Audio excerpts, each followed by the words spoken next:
Dodgers and Padres for the first time. The first of 19 meetings between these teams this season. Before we get it going, we go down to Alana Rizzo. All right, guys, thanks very much. Chase Utley not in the starting lineup tonight. You would expect that against the left-hander, Robbie Erlin. He's, of course, available to come off the bench, and that has proven to be fruitful so far this season. Time now for our Land Rover Performance Spotlight. You can take a look at what Chase has done off of the bench. 4 for 5, an 800 average. As a starter, 250 average, a 367 on base percentage. Kike Hernandez gets the start at second base tonight. Dave Roberts likes the lefty bat against Erlin. He also wants to break up his own lefty, so it's a bit more difficult for Andy Green to manage that bullpen. Kyle Farmer gets to start at third. Dave Roberts saying we need to continue to give him a runway at the hot corner, and he needs to have a start. Okay, Alana, take a look at the group that will start in this one. The lineup brought to you by 76, with Chris Taylor leading it off, and then Corey Seager and Kike Hernandez hitting third for the first time. Bellinger, and then a couple of former Padres and Kemp and Grandal. Puigas in right, and Kyle Farmer starting at third in front of Hyun-Jin Ryu.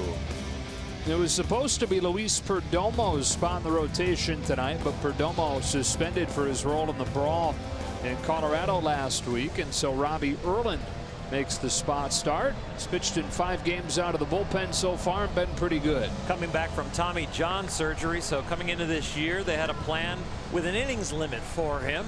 Dodger fans have heard about that before, and so right now he is in the rotation, coming on 3 days rest off of an outing where he went 3 1/3 against the Giants and did very, very well. He has added a 2-seam fastball now, so a lot more sink from this lefty. Padres have won 3 in a row, taking 3 of 4 from San Francisco. 5 of 7 overall after starting this season 2-8. Off we go with a fastball low, and it's 1-0 on Chris Taylor. And the Dodgers trying to make it back-to-back wins after that 7-2 win over Arizona yesterday. Chris said afterwards, we were sick of losing to them. Did something about it. Double and a home run for Taylor.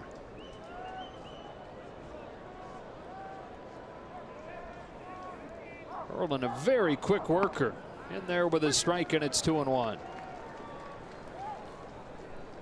Young lefty only has 25 starts in his big league career, but ultimately wants to be a starter.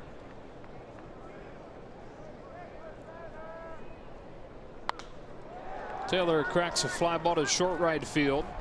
Hunter Renfroe will catch it for the first out of the night.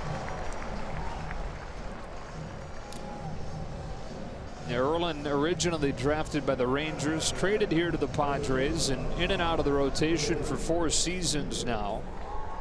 Back and forth between the majors and AAA, and between healthy and the DL. Even before that Tommy John surgery you mentioned, there were several stints on the DL with a sore elbow. So hoping he can stay healthy here in 2018. Misses up and in with ball 1 on Seager.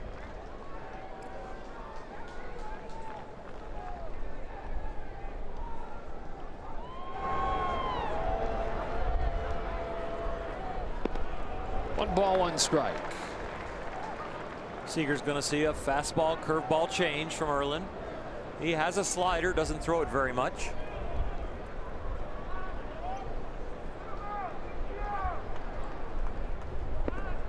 Here he goes with the fastball, just misses away. 2-1. At 89 miles an hour, he wants to get this corner. He can't live in the middle of the plate. That one just off the edge.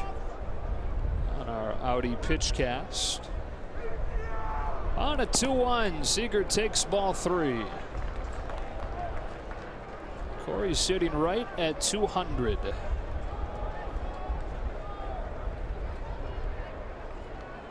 On a 3-1 pitch, he swings and misses at a fastball, and a pitch that he punished over his first 2 seasons in the majors, hitting around 150 against fastballs this year. It is very odd to see him swing and miss at pitches that height on the inner half of the plate. Not a payoff. He swings and misses at another fastball. 2 out.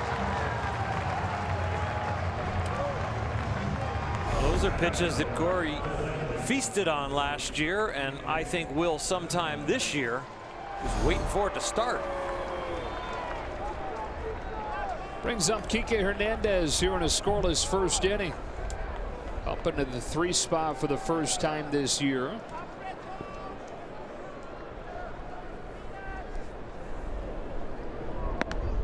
Take strike 1. Hernandez trying to break out of an early season slump. Thought that he felt something click yesterday, though, in the final game against Arizona. And while the results didn't show it, he said completely a feel thing. And he wanted to lock that feeling in. So as soon as the game finished yesterday, he went back down under the stadium in the batting cage and took more swings. It bounces by him, and it's 2-1. Wasn't anything mechanical, wasn't one thing that he was focusing on. It was just that feeling. But Kershaw had a good feeling yesterday over the 7 innings. And a 7-2 win. 2 balls, 2 strikes.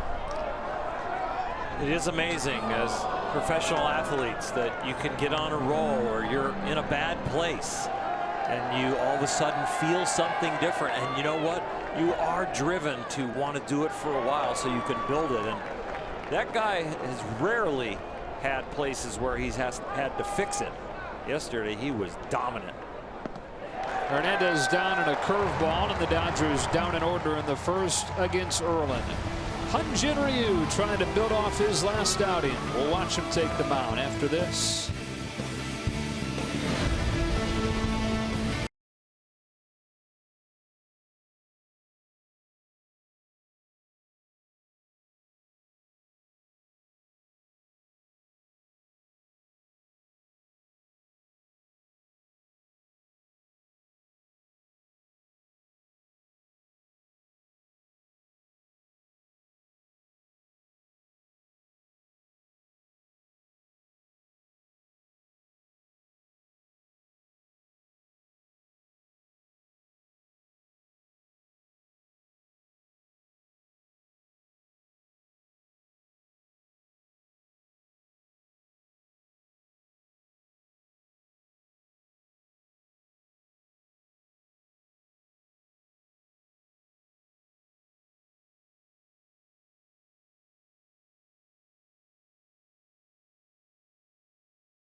As the Padres get ready to bat against Ryu for the first time, here's the lineup presented by 76. Perela, then Galvis. Eric Hosmer, their big addition, hits third with Renfroe, Villanueva, and Cordero in the middle. Asuaje and Hedges round things out in front of Robbie Erlin. And Ryu, who on Tuesday against Oakland fired 6 shutout innings, starts this one with ball 1. He was fantastic and really relying on the fastball and cutter, and that shows how much confidence he has now in his arm and arm strength. Pitching inside a little bit more, which is of course opening up the outside part of the plate. This is with his first couple to Perela, 2-0. Dave Roberts uses the word conviction when he talks about Hyun-Jin Ryu being at his best. Pitches with conviction. On a 2-0. He misses badly, and 3 balls, no strikes. This is not where he left off. Those 6 innings against Oakland, only 1 hit, a ground ball up the middle. He was locked in and attacking. That lone hit didn't come until there were 2 out in the 5th inning. In addition to that, just 1 walk. After a much different kind of outing his first time out against Arizona when he gave up 3 runs on 5 hits and 5 walks. Back in there with a full count on Perela.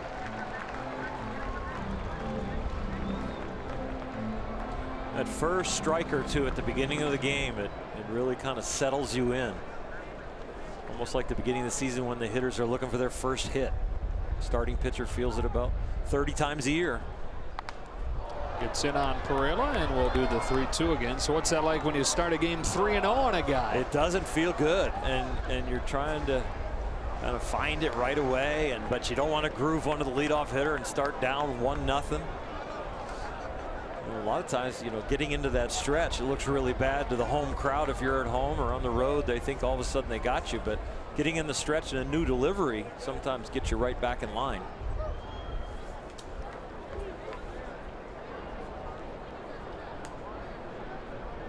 The newly turned 31-year-old pitches 3-2. Perela chops one to third where Kyle Farmer spears it for the first out. Farmer making a start over there, first one in a couple of weeks for him. And Ryu's able to battle back and get Perela after falling behind 3-0. You know what? He went to one of the pitches that's new for him. He's throwing more of that cutter. Little movement instead of a straight 4-seamer. Here's Freddie Galvis. Used that cutter beautifully against Oakland on Wednesday last week. Throws it here for a strike.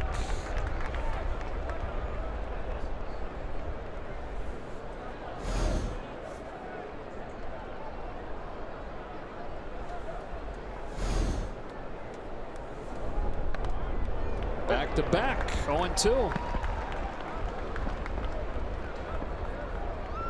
Galvis off to a great start in his time in San Diego. One of the top on base percentages in the National League over the first few weeks for a guy who has not been an on base guy throughout his career. A little bit outside, ball 1. On base percentage right now for Galvis is .435. Prior to this season, over the course of his career, he had the single lowest on base percentage in the National League at .287.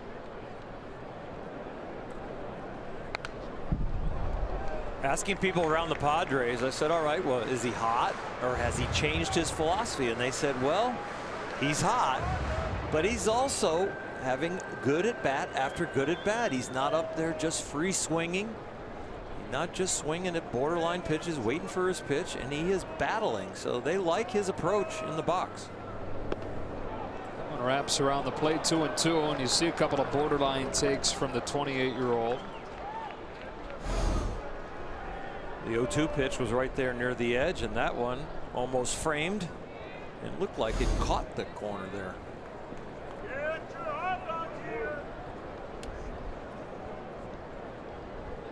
So now a 2-2, and Galvis strikes out swinging. 2 up, 2 down here in the first for Ryu. Take a look at this last pitch, a Volkswagen replay, a fastball from Ryu that he has shown the confidence in and outstanding location. The league is not used to him trusting his fastball the way he has. Gets his first look at Eric Hosmer. At least not used to it in a long time, right? I mean, he was a guy who in 13 and 14 was one of the top under the radar pitchers in the National League. Inside with ball 1 on Hosmer, but then injury riddled for a couple of seasons, only made 1 start, and has admitted that last year, while he stayed healthy, still wasn't totally trusting it, wasn't completely cutting it loose. In there with a strike, 1-1. Hard for people at home maybe to believe that a guy could pitch at the big league level and not be cutting it loose, but that extra mile an hour or 2, that extra extension and confidence is what finishes off pitches to really be able to get a big league hitter out.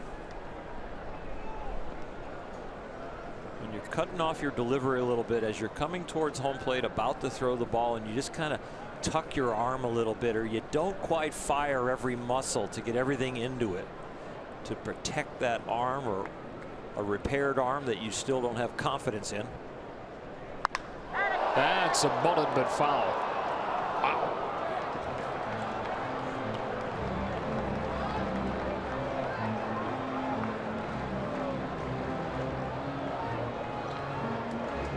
I don't know if he made the play cleanly, but he's got a souvenir. I kind of hope he didn't make it cleanly. That thing was a screamer. I don't think he'd be smiling. No. Are you looking for a 1-2-3 first? Is 1-2. Hosmer bounces it to Hernandez at second.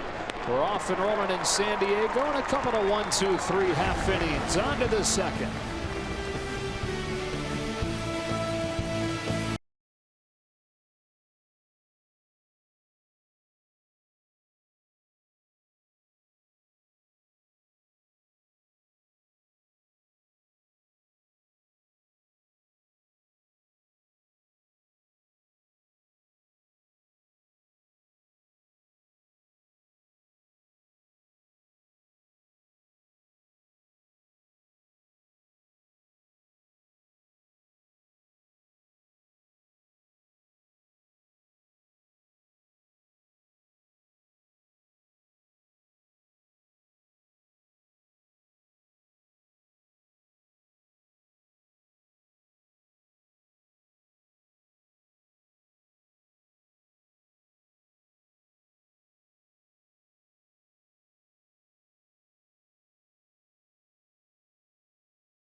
After an 0-for-9 start to this season, Cody Bellinger's gotten hot. 370 over his last 11 games. A couple of home runs. And entering a ballpark where he was very good as a rookie here in San Diego. Robbie Erlin delivers to him and is right down the middle with strike one.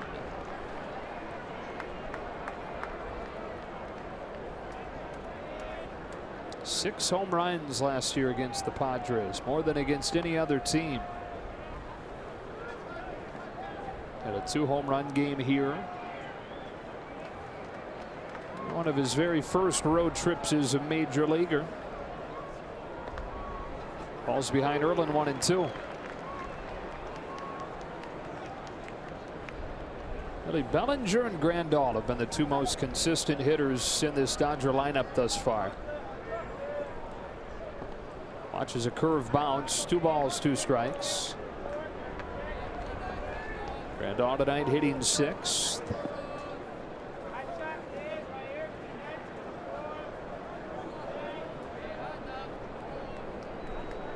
Two. Breaking ball, yanked foul. A very nice approach right there. If that ball breaks a little bit more, he kills it and keeps it fair, but a little bit of a hanger that stayed inside made him pull it foul. So another 2-2 and ball 3. Everybody remembers all the home runs Cody hit, and you look at another hot hitter in the on-deck circle, especially against lefties.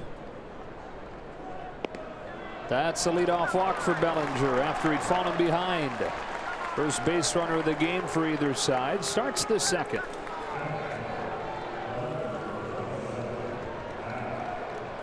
And brings up Kemp, who spent a couple of years here in San Diego playing for the Padres. So a mixture of reactions from this crowd.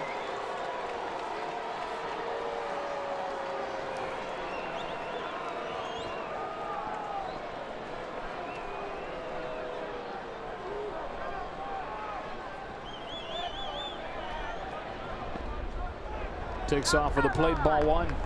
You know, with it being an early week series, Monday, Tuesday, Wednesday, not quite as many Dodger fans. When it's a weekend series, they come down and spend the whole weekend in San Diego. Pack the park.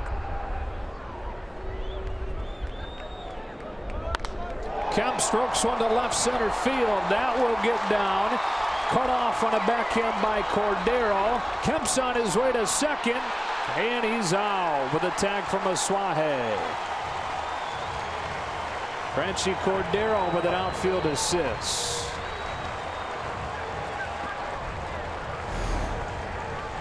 Ball's hit well, but not well enough to get through the gap.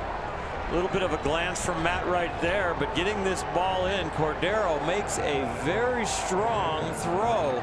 Off balance, running away from second base. And the accuracy is what gets Matt. You saw a little hesitation on the box and a little hesitation, really the decision time that he had to make coming around first. The accuracy was key. So Bellinger at third now with one out. San Diego's infield comes in as Grandal comes up, and a nice stop from Hedges. They keep Bellinger down at third on ball one. One former Padre to another. Grandal was in San Diego 2012 through 2014. For the Dodgers traded for him. He drills one to deep center. Cordero's back on it. It is off the wall. Grandal headed for second with an RBI double to open the scoring.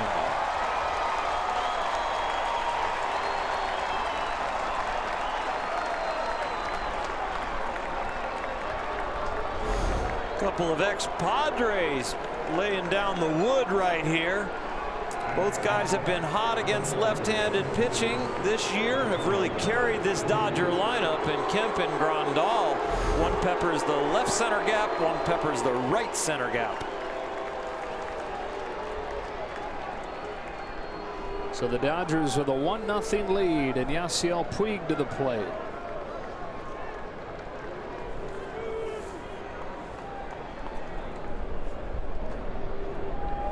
Puig hitting 7th today. Dave Roberts saying that's not any kind of indictment. It's more a reflection of Dave wanting to give the lineup a little bit of length, give it some pop near the bottom.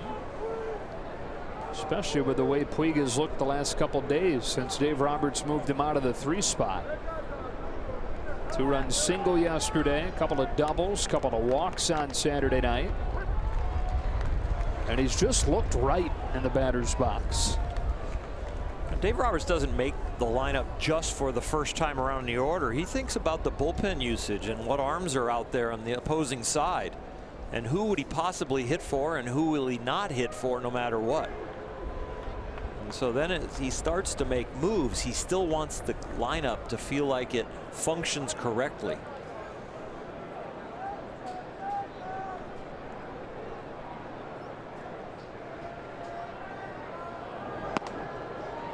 Strike 2.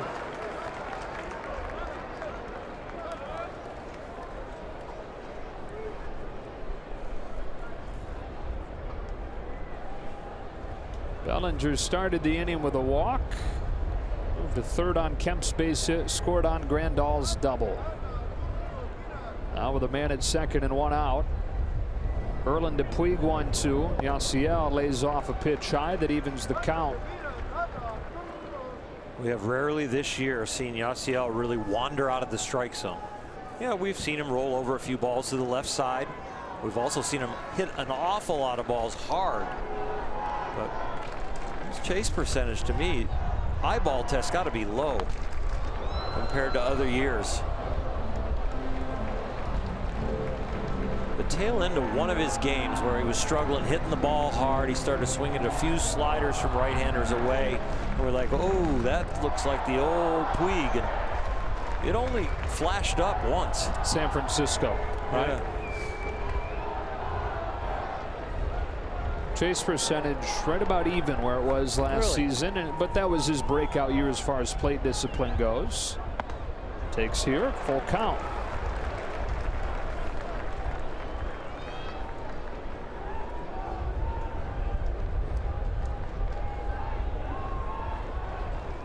Erlin was very quick breezing through that Dodge order in the first inning.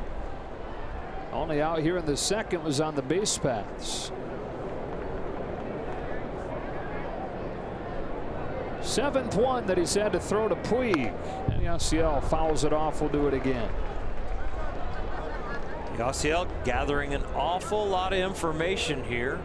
When to start, what kind of stuff he's got. Think about what do I really need to respect, and if there's nothing, you're very comfortable. You know, one thing, overall swing percentage is the lowest of his career. And when he does swing, the contact percentage is at the highest of his career. What a walk. Yasiel Puig with his second free pass of the inning.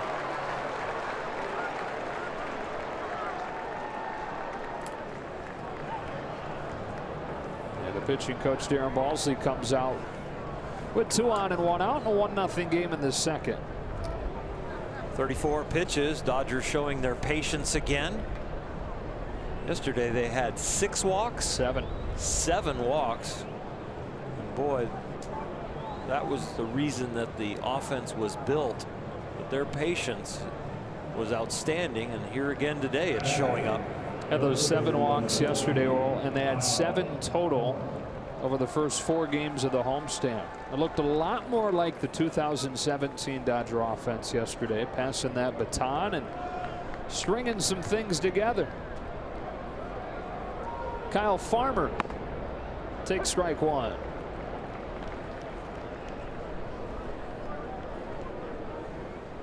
Fourth start of the year at third for him. He may see a few more of those in the coming days with Logan Forsythe on the DL.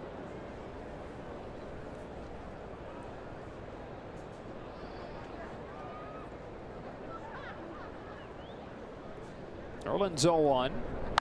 Farmer smashes one to left center field. Cordero to the warning track to make the catch. Actually shy of the warning track.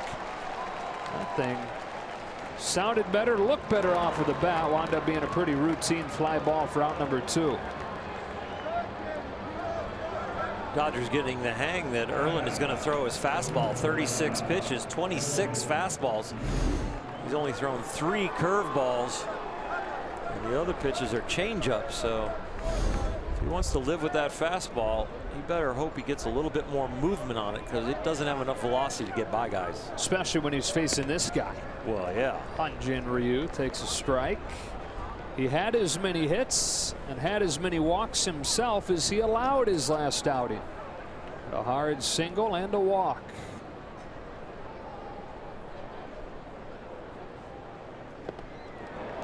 And he's pretty confident now with that bat. 0-2.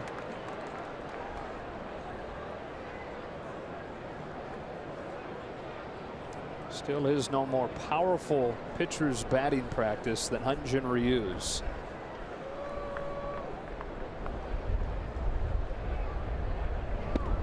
Swings and misses at a curve that ends the inning.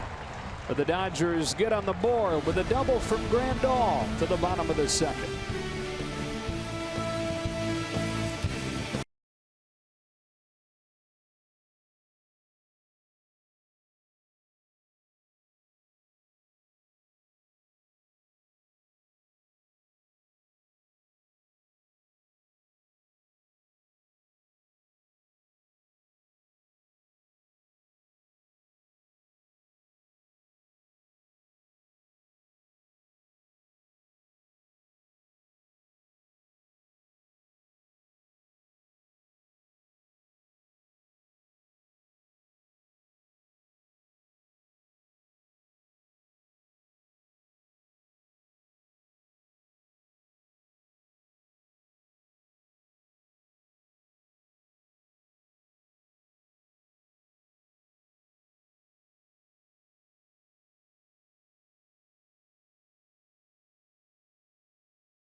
brought to you by BMW.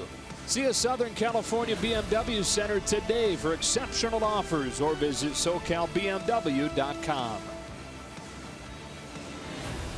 Now, Smiley Grandal was drafted by Cincinnati but traded to the Padres in a big deal. Brought Edinson Volquez, Yonder Alonso, Brad Boxberger for Matt Latos prior to the 2012 season.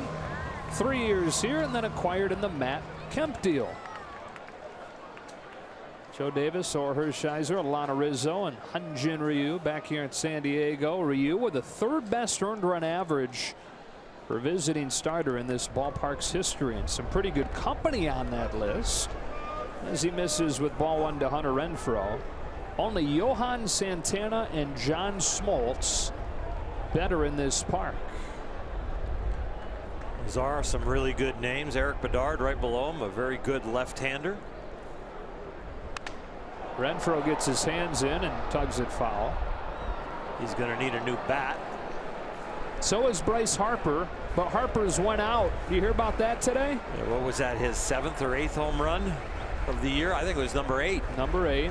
Yeah, broken bat home run for Bryce Harper.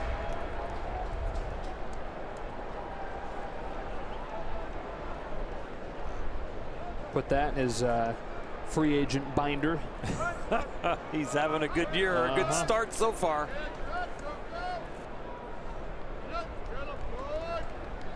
On a 1-1 pitch. Renfroe might keep this one fair towards the corner. He does. And he's got a double to open the second. Straightened it out. First base runner begins Ryu. Renfroe usually has a hole on the inside part of the plate with fastballs and cutters, but that one he caught up to, didn't quite get inside. Pulled his hands in and got the barrel on it. So now Christian Villanueva, we talked about off the top of the show. This guy has been kind of a breakout star for the Padres this season. 26-year-old rookie who debuted at the end of last year after 8 seasons in the minors. They made a big splash right away. 4 home runs in 12 games last September. Fouls back the first one that he sees from Ryu, strike one. Pretty good company he's in. First 17 games as a Padre. Behind Wally Joyner, Dave Winfield, and you might have heard of the guy after him.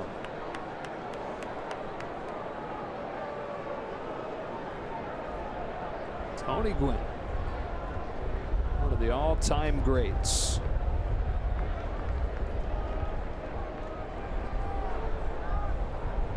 Finished his career with a .338 average. Tony Gwynn did. Villanueva hits a high drive to left, and for the 3rd consecutive game, he's left the building. San Diego leads 2-1.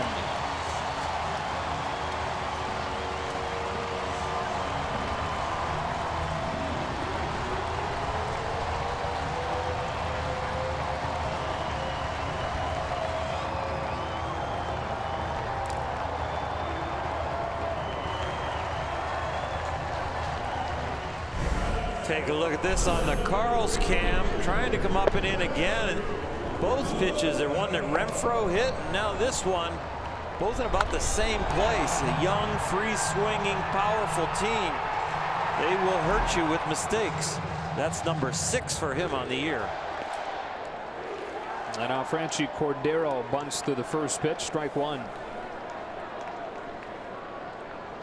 Villanueva, quite a start to his major league career after a long road to get there.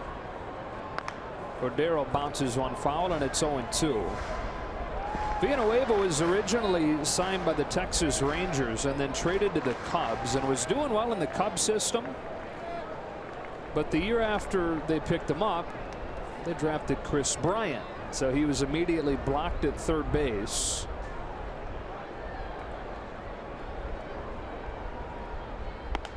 That one's up, and it's 1-2. And the Cubs decided not to renew his contract when it was up, so he went through an entire pro contract without getting a shot at the majors. Padres signed him to a minor league deal. He got his first chance at the big leagues late last year. First opening day roster this year. Cordero went around for the first out of the second.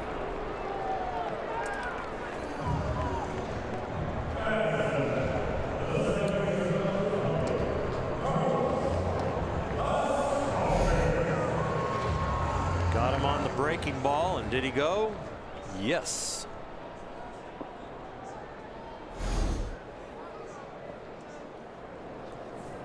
Second K for Ryu. Up comes Carlos Suaje. Won the starting second baseman job, his first opening day roster. Quite a few guys you can say that about on this Padres team. A very young group as they try to build towards the future. Andy Green, third-year manager. Padres have had 7 consecutive losing seasons. It's been 12 years since their last postseason trip. Ground ball to Kike Hernandez at second. And Suaje the second out of the inning. MLB app.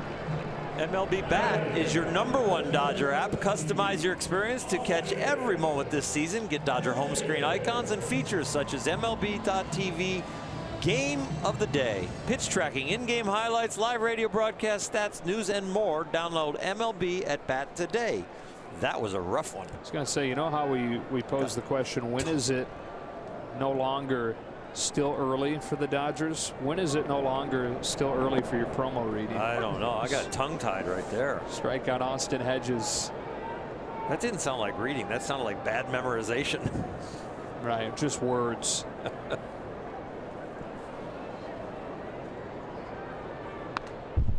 No balls and 2 strikes on a very talented defensive catcher in Austin Hedges, who is still trying to figure things out at the plate. It's only 25, already in his 4th major league season. Second one as the Padres featured catcher, where the career average is below 200.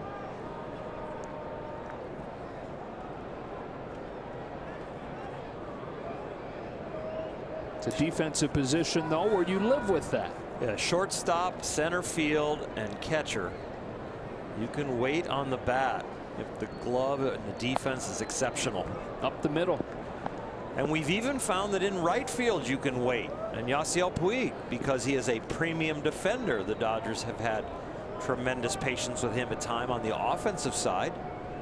But on the defensive side, it's a Gold Glover out there for me in right field. And the potential for the offense is there and was there.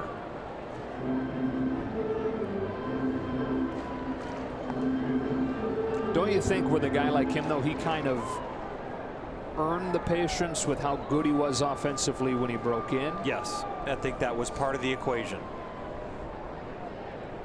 Not completely of it will come, but he has shown he can do it in a big way.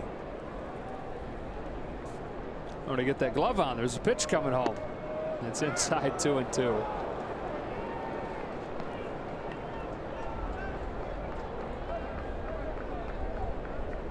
Those two broke in the same year.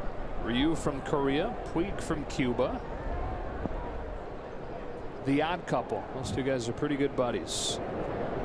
Strike 3. Hedges in front of a changeup. Ryu has his 3rd K of the game. But Christian Villanueva takes him deep and gives the Padres their first lead of the series at 2-1.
Came against the Dodgers. Bob Welch, 1986. Top of the order, Chris Taylor takes ball 1 low and inside. San Diego won that game on a Bruce Bochy walk-off homer. It was said about Tony Gwynn from opposing pitchers that pitch him away, he goes to left. Pitch him in, he pulls it and gets a hit. I'm just throwing it down the middle, make him decide. How'd it go for you? I pretty much did that too. I just kind of said, yeah, I'm going to make sure it sinks. He hits it on the ground, but I don't want to put it in a place where he knows. It felt like he had a steering wheel on his bat. Could really find holes and hit the ball hard consistently. One of the first hitters to do video studying of himself on the swing, and it's really hard then with VCRs to frame it up correctly, what you wanted to see at a certain particular spot in your swing and what he wanted to see that pitchers were doing. You just hit pause over and over? Yeah, he would actually try and count the frames, especially if he thought he was moving too early and not waiting as far as his timing. But when I knew that he was doing that, it drove me to start researching and watching video a lot closer. Not just watching the game live, but going back and watching it over and over again.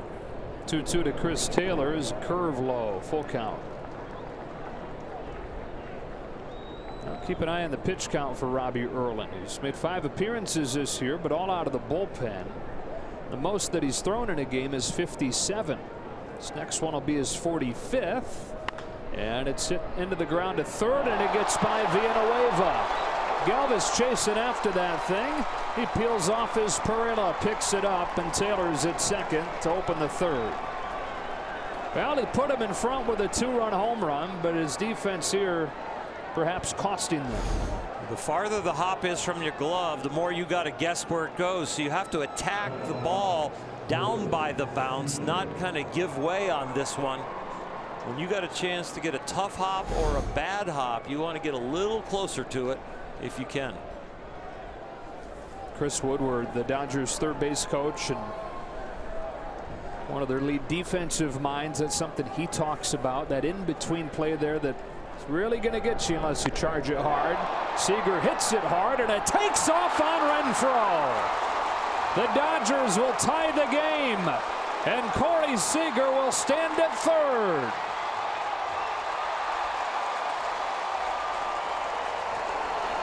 An awful display of defense from the Padres here in the third inning.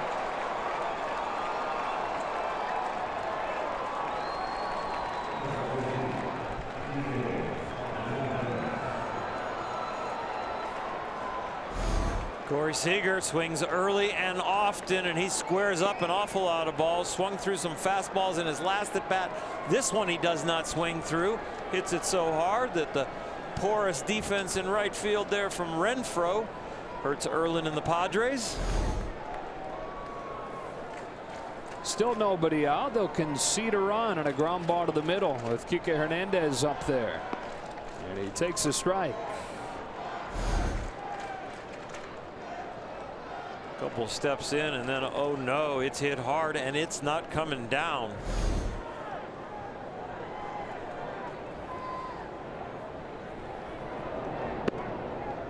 It's inside, ball and a strike.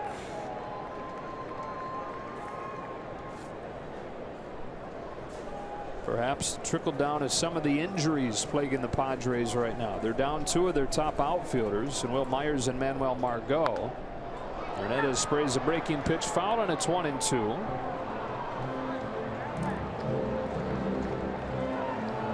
Renfroe's one standout tool is his power. But his strikeouts through the roof.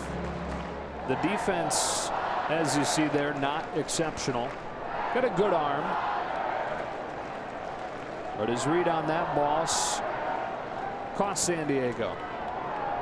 Hernandez with a base hit to center, and the Dodgers have taken the lead right back.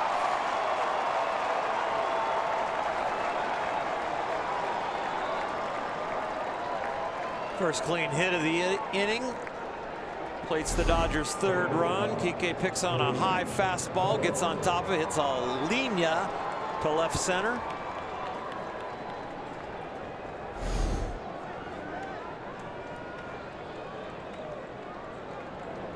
Still nobody out, and Cody Bellinger to the plate.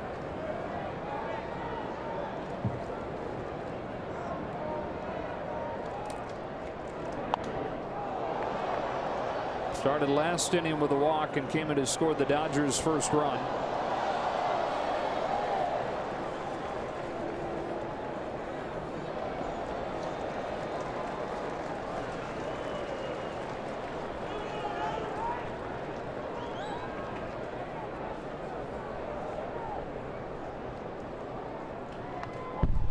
Two.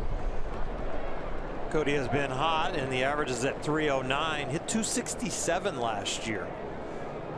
So in some ways, you know, you're thinking this guy's getting a nosebleed up there at 309, but early in the season, and who knows where he is going to improve his game, this youngster. Only his sophomore year. Breaking ball rolled to the right side, and it gets through despite the shift. Nobody's home at third, and Hernandez knows it. First and third, nobody out.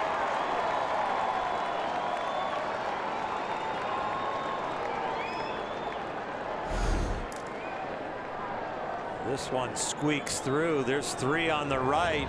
Shortstop playing up the middle also, and now it's a foot race between Kike and Villanueva to get over to third. There was nobody there, even if they wanted to throw it. How many times in this day and age do you see a left-handed hitter get a ground ball through that? And here's that race you're talking about. It's a foot race. They got a head start, but Kike won. So at the corners, nobody out. Matt Kemp to the plate. Drilled a ball to the gap in left center his first time and was thrown out trying to turn it into a double.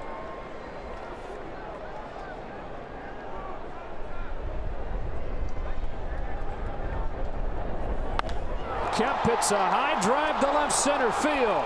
Pereira's back. Track. Wall. Gone. A 3-run shot for Matt Kemp. And the Dodgers with a 5 spot against Erlin in the third.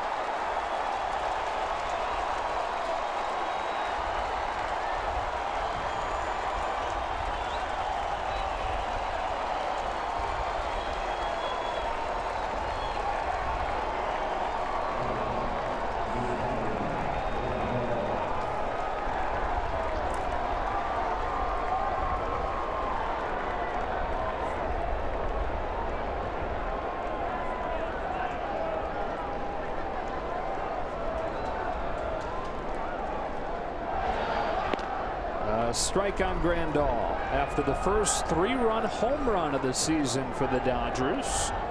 Prior to that, 10 solo shots and 2 2-run homers. This is vintage Matt Kemp. When he decides to open up his swing, you could see him twist to get out of the way of that, pull the hands in and hit it with power.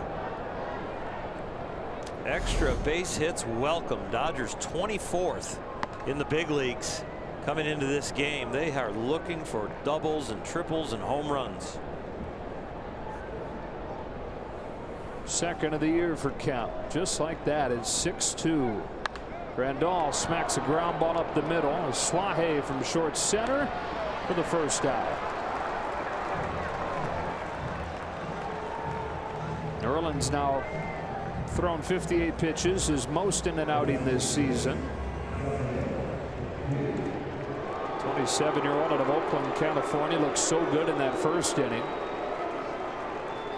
A little bit like yesterday with Zach Godley, who cruised through that first inning on 7 pitches against the Dodgers and then got lit up over the next couple. Yasiel Puig inside, ball 1.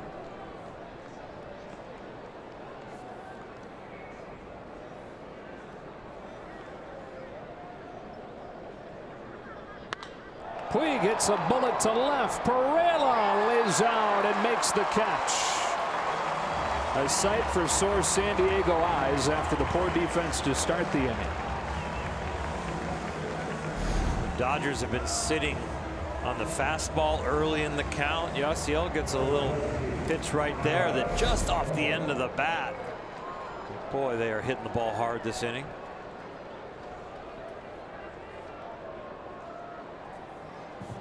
Kyle Farmer takes ball one low.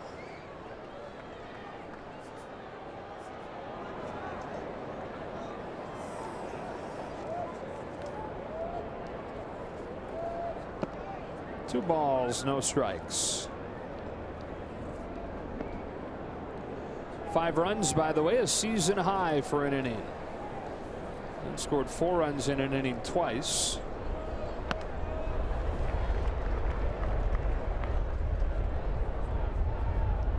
Not since the opening series against San Francisco, though, had they even done that. On a 2-1. That's ball 3.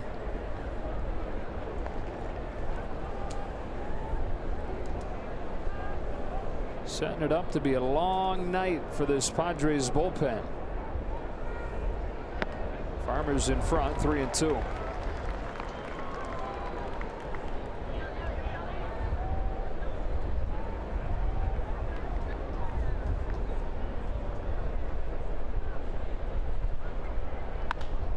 Farmer with a base hit to left.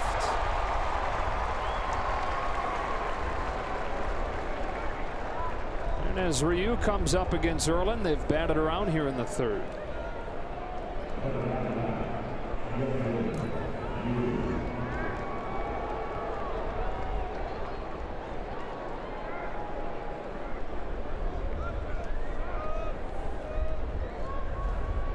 Adam Simber, the first man to start to loosen. Ryu foul tips it, 0-1. Ryu, you give up the home run in the second 2-run job. You're coming off a really good outing, feeling like, oh my gosh, I got a battle now, and then the offense fires for you the next inning. Puts you right back in that good mood and feeling good.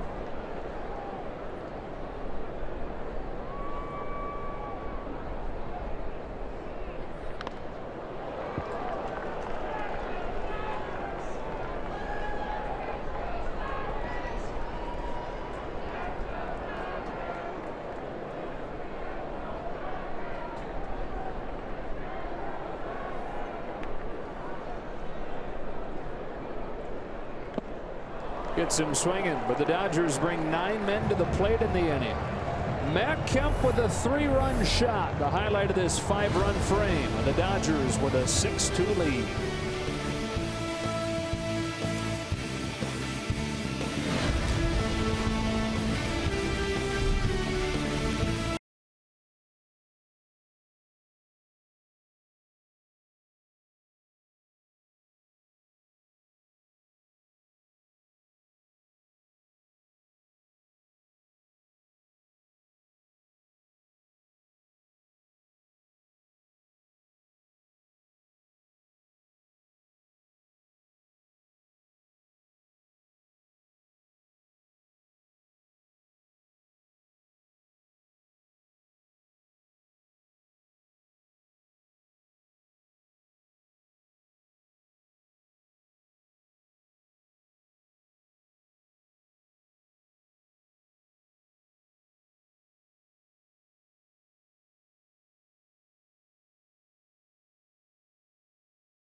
Erlin started today was Luis Perdomo had been suspended for this, throwing behind Nolan Arenado, and ensuing benches clearing brawl that had several guys suspended.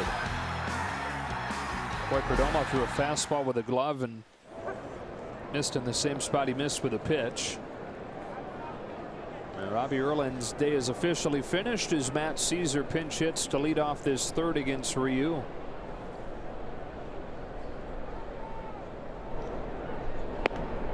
One ball, one strike.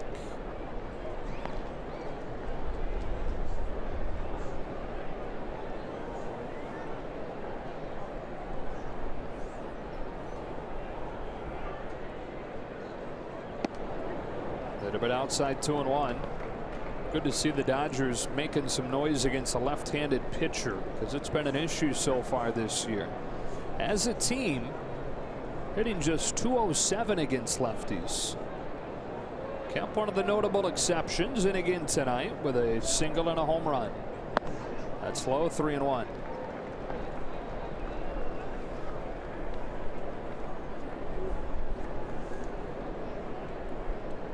And obviously still early when you're looking at sample sizes, still small samples, but some notable drop-offs from where guys were a year ago.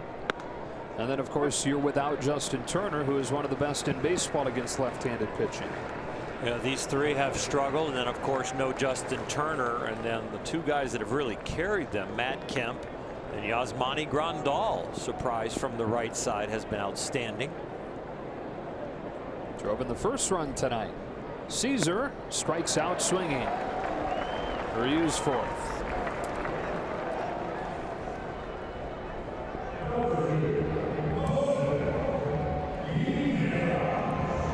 Well, the roller coaster of emotions for a pitcher in a game, right? You get off to a good start, working a 1-2-3 first. Your offense gets you a run. And then you hand it right back, as Ryu did with a 2-run homer to Villanueva. Then your offense gets you 5, and suddenly you're feeling great again. Top of the order, Perella, ball 1. Yeah, it is. It's very different. You know, some guys handle it one way where they're like got blinders on and they try and keep the same mentality. They don't think about what their offense is doing or what, just getting the next guy out, next pitch. And other guys ride that roller coaster. I rode the roller coaster. I was pulling for the offense and come on, make it a little easier on me, or come on, just get me a run. And you just take that energy. If they disappoint you or if they make you really happy, take that energy and use it in the game. Here's a 2-0, and there's a strike. Sometimes if the offense wasn't scoring, I turn it into anger and use the anger on the mound. And if they were, I'm like, I'm going to make this hold up. I'm going to make this hold up.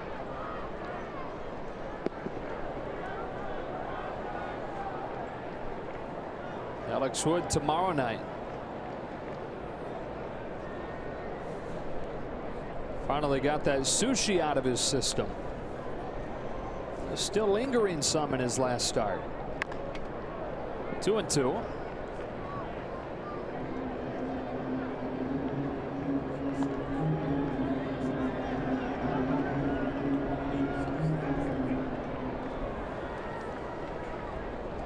Perella's 0 for 1 with a ground out to third. Major league leader in hits. Who would have thought it'd be Jose Perella 3 weeks into the season?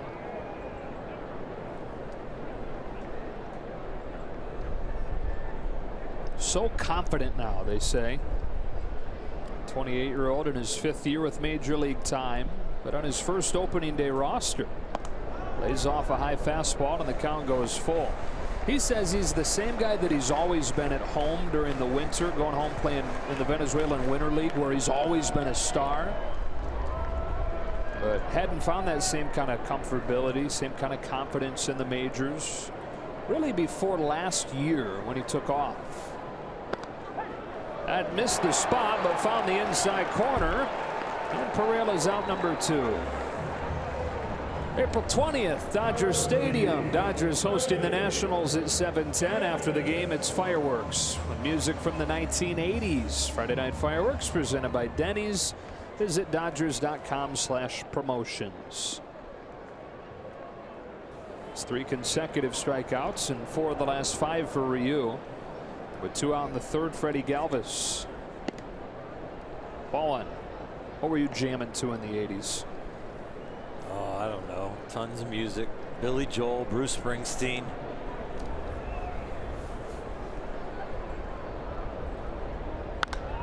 Galvis sends a towering fly ball to left center field, but no big deal for Kemp or Taylor. It's Matt Kemp to finish a 1-2-3 inning. Ryu puts his foot down after the 5-run top of the inning, and it's 6-2 after 3.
All right, guys, thanks very much. Earlier, you were just talking about how anemic the offense had been, particularly against left-handed pitching, of course, because Justin Turner not in the lineup. He did so well against both left-handers and right-handers last year.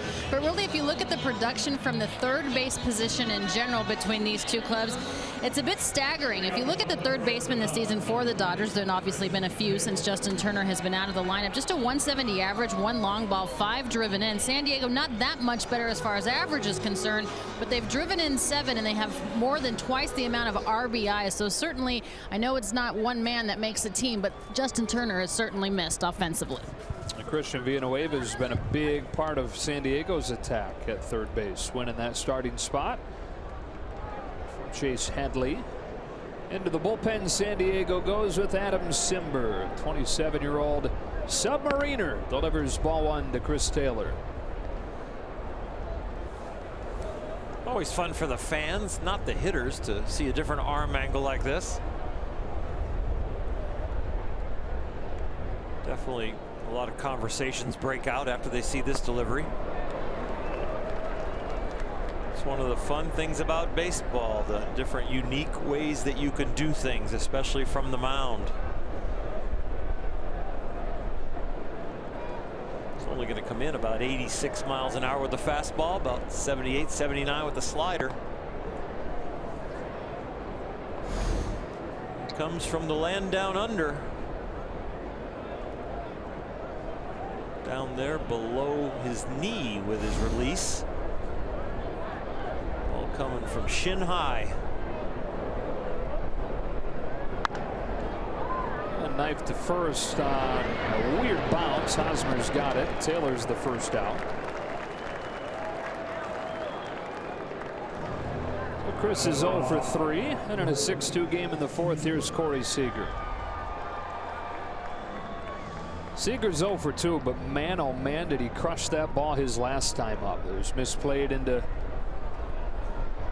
a run for the Dodgers. Hit it over Renfroe's head and right, and he wound up at third base.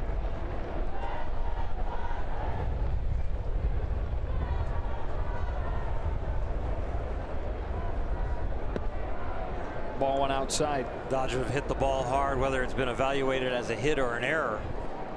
Whole bunch over 100 miles an hour coming off their bats.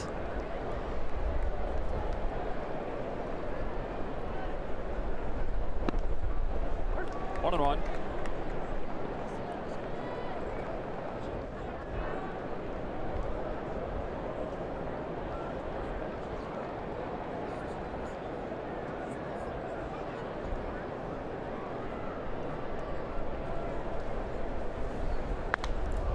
off speed, cracked the other way. Varela went back at first. Now will settle under it and drop the ball. Corey Seager headed back to first. It has been ugly for San Diego tonight. A gremlin at third, gremlin in right, and on this play, a gremlin or something in left. Boy, you got to stay with it. There is some wind here. I haven't really seen it make a difference in how the ball is carrying, but it's sure having trouble with making trouble with the Padres' gloves. And Dave Roberts, who played the outfield here with San Diego and then coached here for several years, said rarely does the wind have any kind of impact on how the game's played. It's a strike on Hernandez. You may feel the wind sitting up here in the press box. You may feel it some down in the field, but when the ball's hit in the air, just with the way the building is constructed, rarely does it have an effect on how it flies.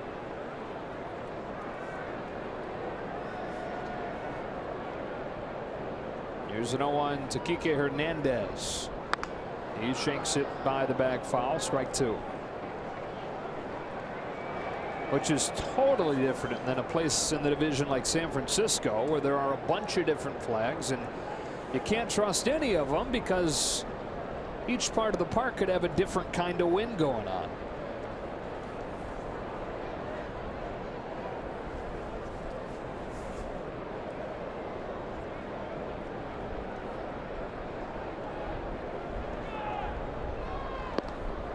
Hernandez chases for strike three and 2 out in the fourth.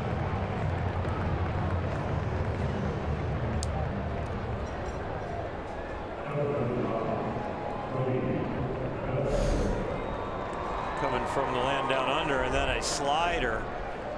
It's really interesting if you think about the measurements. That the pitcher's plate is 24 inches wide, 6 inches front to back. And then you've got guys that have feet that are over a foot. So you got about 4 feet to work with out there. Bellinger grounds out, brings an end to the Dodger fourth. They lead at 6-2.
Friday on an all-new Backstage Dodgers, LA Rams running back Todd Gurley pays a visit to Dodger Stadium to throw out the first pitch. Plus, JT Chargois adjusts to life in LA. Don't miss Backstage Dodgers, presented by Cadillac, Friday after the postgame on Sportsnet LA.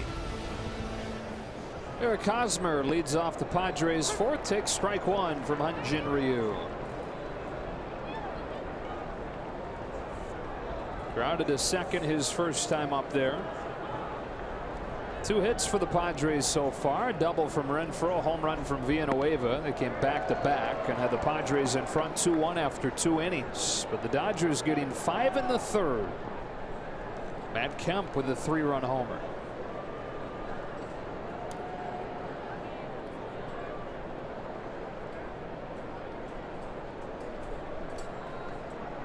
First year of an 8-year, $144 million deal. As Eric Hosmer wrapped up through his age 35 season. One of the only guys that was able to cash in this offseason.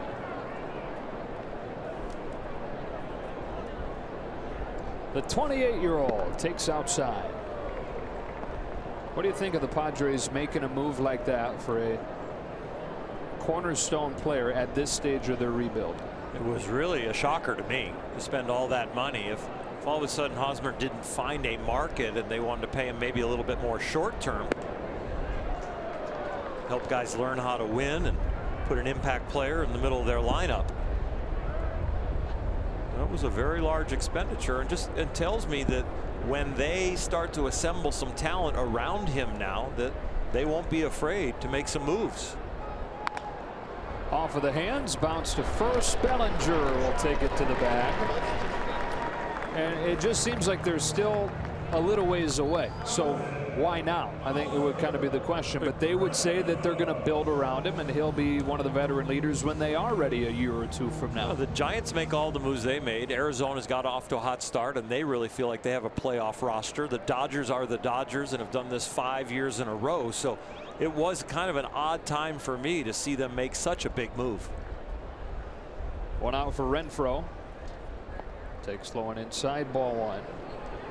That actually clipped him. It got Renfroe's foot, and so he's aboard with 1 out. Of the 3 people around home plate, I think Renfroe was the only one that knew that it did hit him. Right off the toe right there. Carlos Torres, the home plate umpire, didn't seem to catch it other than the Renfroe's reaction that he got hit. So 1 on with 1 out for Villanueva, whose 2-run home run has accounted for the Padres scoring.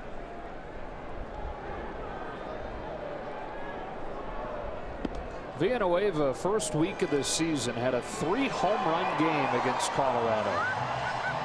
And then he went into a big slump, and he even admitted that he got a little bit swing happy after the 3-home run game, was swinging at everything. Made a conscious effort to calm it down, not be quite as aggressive the last few days, and he has been red hot. 6 for his last 9 now, with 3 home runs, 2 doubles, and 4 walks. Ryu had an outstanding cutter in his last game and is not only moving late, but it was well located, and that one was left over the middle. 1 on 1 out, 1-1. Ball 2.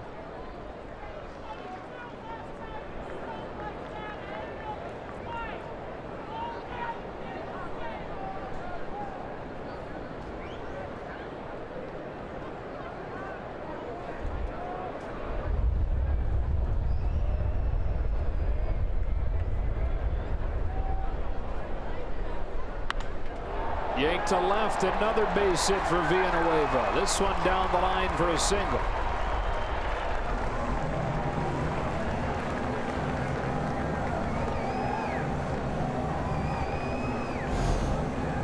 One out now, first and second, because of this swing right here. It's a big swing, gets in on him a little bit, and fortunate for him, had some top spin and hit weakly enough to fall in front of Mr. Kemp. Brings up another rookie with a great name, Franchi Cordero. This is a team full of great names. He was called up because Manuel Margot was injured. Strike 1. Cordero's only 23. Out of the Dominican Republic. Started this season in AAA, but that was really only because he injured his groin partway through a huge spring training.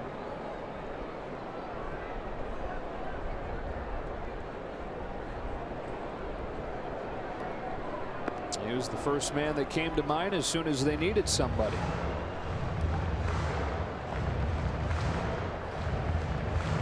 is so disappointing for a youngster to be having a big spring training, looking like he's going to break through, and then getting a little nagging injury that sets you back. And hey, let's make sure it's healthy and go to AAA, get ready. And he was probably smiling, not hoping somebody got hurt, but glad, you know, that he got an opportunity to get back here.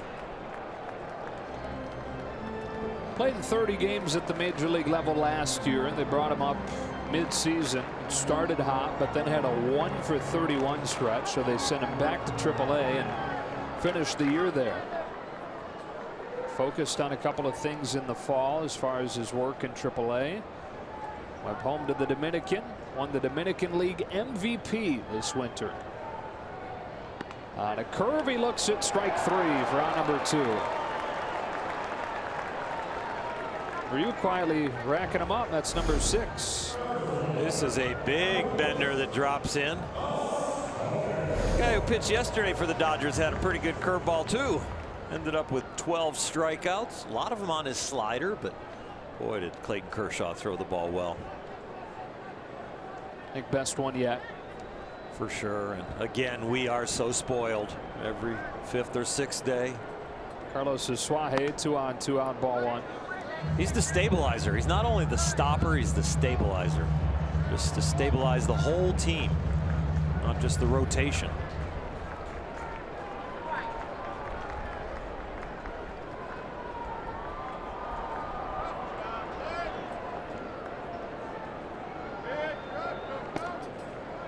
Strike 1.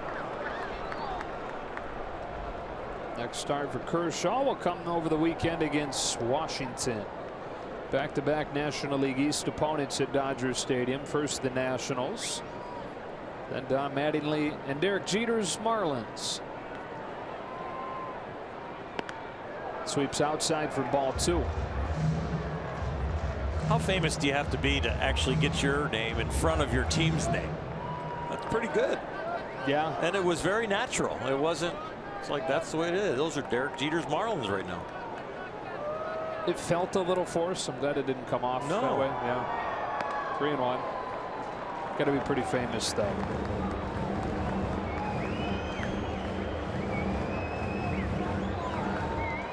Who was the manager that managed the longest? Connie Mack. Connie Mack. I wonder if it was Connie Mack. Oh, those are Connie Mack's Phillies for sure. I think they still may be. Yeah. Derek's got a long way to go to catch Connie Mack as far as length of ownership. Pop up. Backing out of play.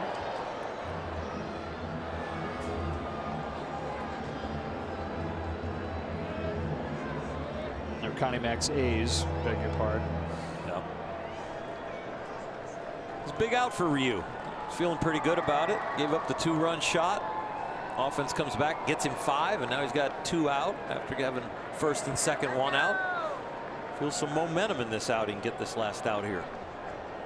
He does with a fastball, and the Padres strand 2 here in the 4th as Ryu gets his 7th strikeout. Matt Kemp having a nice day. He's got a single and a home run, and the Dodgers have a 6-2 lead.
Is brought to you by your Southern California Toyota dealers. Toyota's Thrill to Drive sales event is going on now. Check out amazing deals on a stylish new Corolla. Hey, happy birthday to Ned Coletti. Hope he's celebrating over a nice meal. In the studio? He is in studio tonight, isn't he? Yeah. He's so dedicated, he works on his birthday. Yeah. Well, I'm sure they have a nice meal in studio. Jock Peterson going to pinch hit for Matt Kemp starting the 5th inning with a right-handed reliever now in the game, and Adam Simber. So Kemp goes single homer, but Dave Roberts trying to find an opportunity to get a at bat for Jock.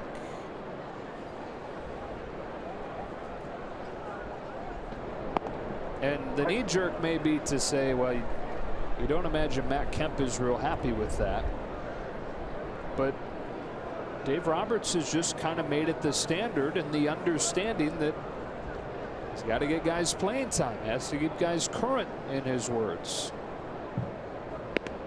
You win enough, you win as much as they have under Dave Roberts, there's more level of a buy-in to those kinds of moves. And this is a different culture than when Matt was a Dodger before, so something maybe he get used to, but you're also upgrading the defense with a 4-run lead. And Matt understands that part of the equation. He's not going to sit here and argue with you and say that he's a better defender than Jock, but he will say, I was feeling pretty good in the box, and it didn't matter which arm they get to throw with. I think you're also protecting his age a little bit and just the length of the season, keeping him fresh. 2-2. Just got a piece.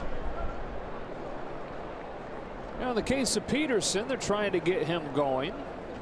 One encouraging thing with Jock is that while he's only 4 for 26, he's only struck out twice.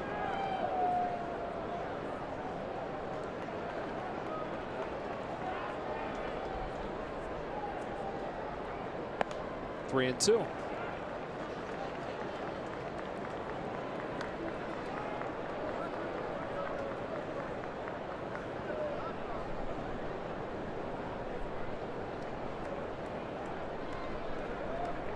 Jock Peterson starting the 5th and taking outside ball 4. Seen some more of that lately from him. Those borderline takes, earning a free pass. You talked about it during his rookie season. First half of that season, he did that a ton. He's always had a very good eye when he is tracking the baseball. What I mean by that is not frustrated and over swinging and almost swinging as soon as the ball leaves the pitcher's hand, but when he is locked in and tracking it, he can draw his walks. Grandal gets to flip over to the left side with the righty Simber in there, and Yasmani pokes one to third. Galvis from his knees starts a double play. Galvis, the shortstop, the lone man on the left side of the infield with a shift on, and it goes officially 6, I think it was 4 or 5, depends on who covered there. It was 5, 6, 5, 3. 6-5 at 4-3. Exactly. Oh yeah. 2 out for Puig.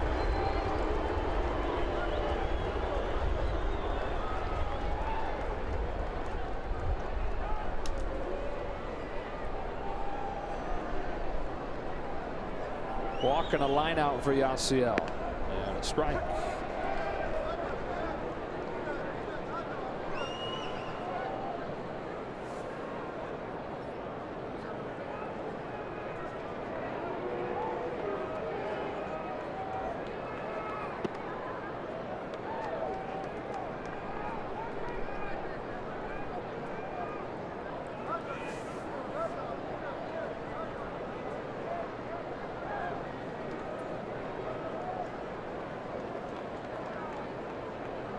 On a 1-1.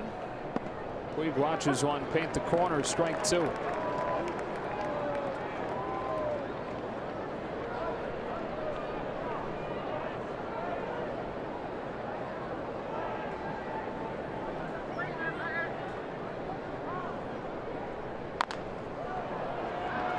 Simber's got it, and he's got a 1-2-3 inning.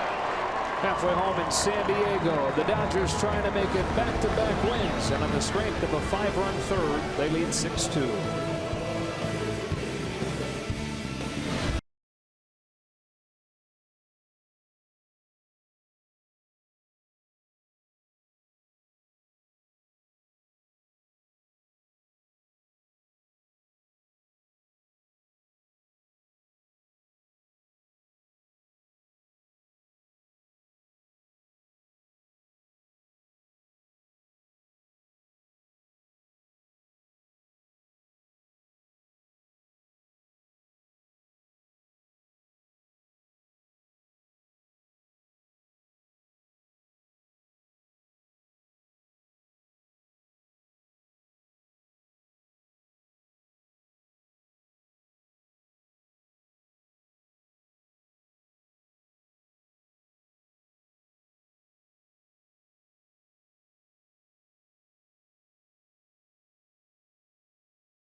(6-2) to the bottom of the 5th inning.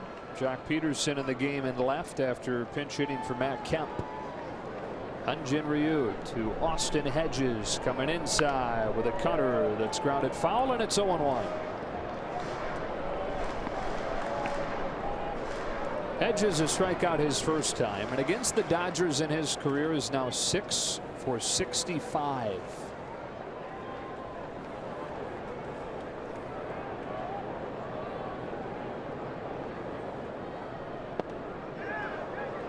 He swung 0-2.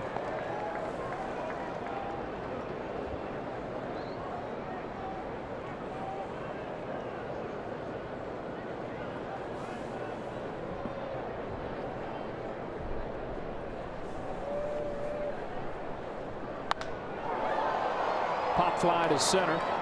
Carries well, though. Sends Taylor back to the edge of the warning track for the first out. You know, Ryu really set himself up to have a strong finish to this outing. He gets first and second one out last inning, but he comes back with a punch out of Cordero and a Suaje, and then he gets the lead off with Hedges and get right here to a pitcher. So here in the middle of the outing, he's really made a nice path to ease through the end of the lineup here. Start stretching this outing into possibly the 6th and 7th. Adam Simber, the reliever, hitting for himself, and takes a ball.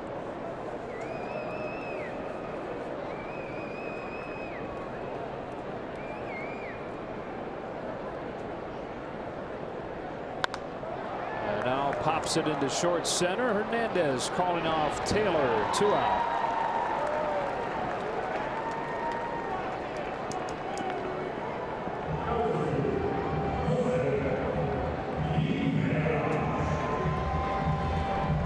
There's been a few complaints, us included, about it being a little colder here than usual. Hard to complain when you see giant chunks of ice falling through the roof of the Rogers Center in Toronto in a postponement in a building where there's a roof. Wow, that's got to be extreme danger going on in large chunks of ice. Jose Pereira takes ball 1. The Royals team bus, after landing in Toronto, driving through this bad weather, giant chunk of ice crashes through the windshield of the bus and hits the driver. Blaine Boyer, one of the relievers, happens to be sitting in the front seat and has the presence of mind and the reaction quickness to jump up and grab the steering wheel before the bus lost control. It's a great move, and I hope the bus driver is okay. That's just a crazy story. When ice attacks. Yeah. You can laugh about it now because he's okay. Everybody's safe. So 59 and a little bit breezy doesn't feel that bad, does it? No, I'm feeling good. I think I'm going to take my coat off. And put your Kuji on. Yeah. Oh, boy. That's outside 2-1. So if you weren't watching the pregame show, you wouldn't have seen or heard this, but a fan found Oral's sweater online. I don't know that it's the exact sweater. In fact, I'm confident it's not, because it's not a 3X. Varela swings and misses 2-2. Check this thing out. You got a Kuji, and it's a medium, Joe. But it's medium. I think it's stretched out since the 80s. Yeah. I've got one of these in my bottom drawer at home. I'm going to have to break it out. You have two. I'm going to have to get a team picture with this fan that owns this one. SD Dodger on Twitter, and he said we can have it as long as we want, except he wants to wear it at the parade himself. That's awesome. So I hope we have one this year. I love the confidence and hope that there is one for him to wear that at. Varela grounds it along third. It will stay foul. You know, a lot of people that have been close to this sweater today say it looks a lot better in person than it does in old pictures. That is the same exact one, isn't it? And we had asked the question, is that red collar you got popping up there part of the sweater? Nope.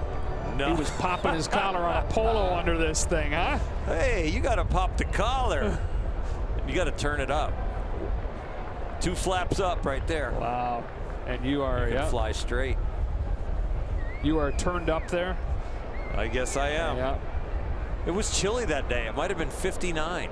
Yeah, right. So you're just blocking the wind from your neck. Exactly. Ryu to Perela 2-2. Upstairs full count. So thank you, SD Dodger on Twitter, for bringing that picture to life. The lucky sweater. So now, did he buy it? I believe so. Online. So he went and found it.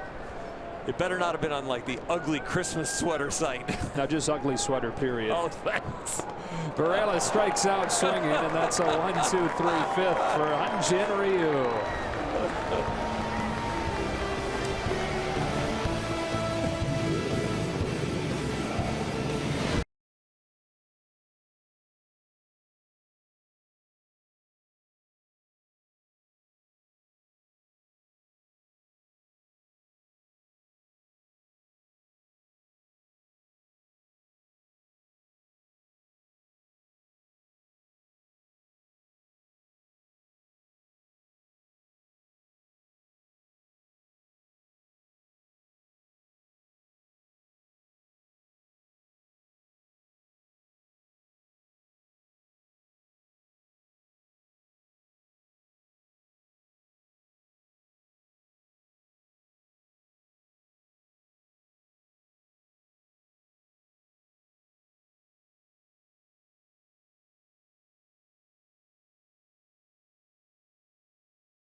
Dodgers baseball on Sportsnet LA is brought to you by Jack in the Box.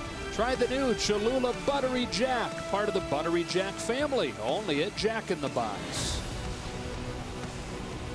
Steve Garvey pictured there in a Padres uniform. He spent part of his career Kyle Farmer takes strike one to open the 6th inning. On this date in 1983, he broke the National League record by appearing in his 1,118th consecutive game. No balls, 2 strikes. That was in his first year with the Padres. Happened to set the record in his very first game back at Dodger Stadium. Played about 100 more. Missed a game after he dislocated his thumb in a home plate collision. 1-2. As his number retired here in San Diego.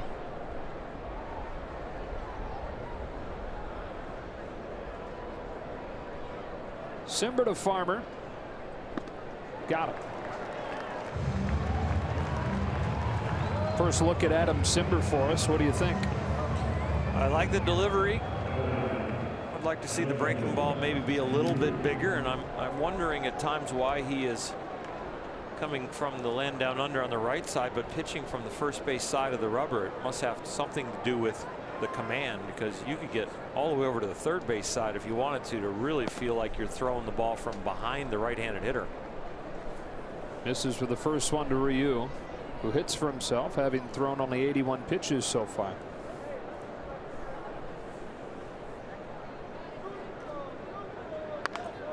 Slap foul. I just got word back from the studio that Ned Colletti's celebrating his birthday. Did the pregame show. We'll do the postgame show celebrated with shrimp salad and birthday cupcakes. All right. I hope they're from Sprinkles. All right. I hope so. Only the best for Ned. 2-1. I hope we're not sponsored by a competing cupcake company. If so, I'm sorry. But I love Sprinkles cupcakes. Okay. Still sorry though. 2-1. Ryu drives one foul. I'm telling you folks, he's going to turn one around one of these days, and it's going to be awesome.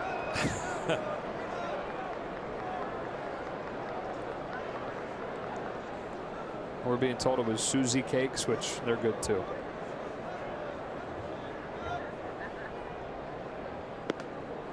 Ryu lays off and the count goes full.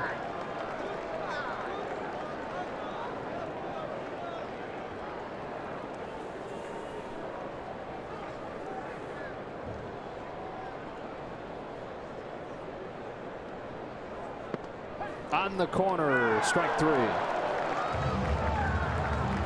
Add to your Dodger bobblehead collection April 21st. First 40,000 fans in attendance get a Cody Bellinger bobblehead commemorating his NL Rookie of the Year award, courtesy of Spectrum. Go to Dodgers.com/promotions. It's when the Nationals come to town this weekend. That'll start on Friday night after an off day Thursday. Nationals Friday through Sunday, Marlins Monday through Wednesday. With 2 outs, it's Taylor.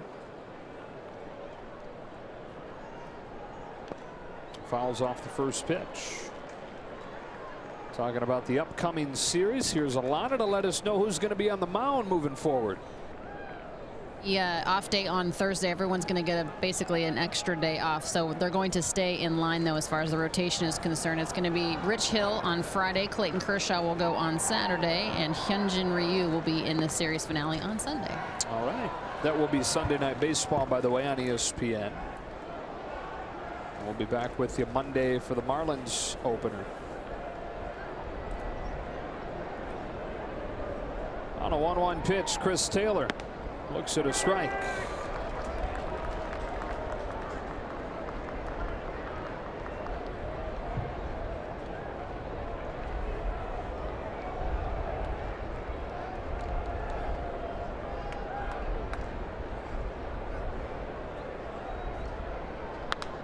Reaches out and flips this one to Renfroe and right. Adam Simber with a 1-2-3 inning. And he's faced the minimum over the last couple to the bottom of the 6th.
by T-Mobile. Bartolo Colon is a few weeks short of his 45th birthday. Took a perfect game into the 8th inning against the defending world champion last night.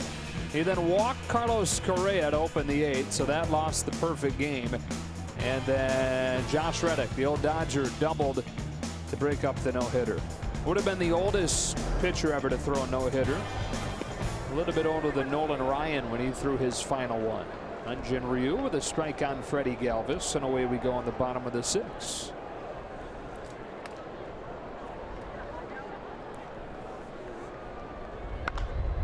Ground ball foul. Bartolo's been doing it for a long time, and he throws an awful lot of fastballs. Relies on location and movement. Called down to the bullpen for Rick Honeycutt with Ryu at 83 pitches. Well, Colon, most of the baseball that he played growing up would come when he'd take a detour from his route, transporting beans from the fields in the town he grew up in to pick up games at the local field. He had a donkey named Pancho that would help him carry these beans, and he'd hitch Pancho to a post along the field, hop in and join the game, and developed his pitching arm.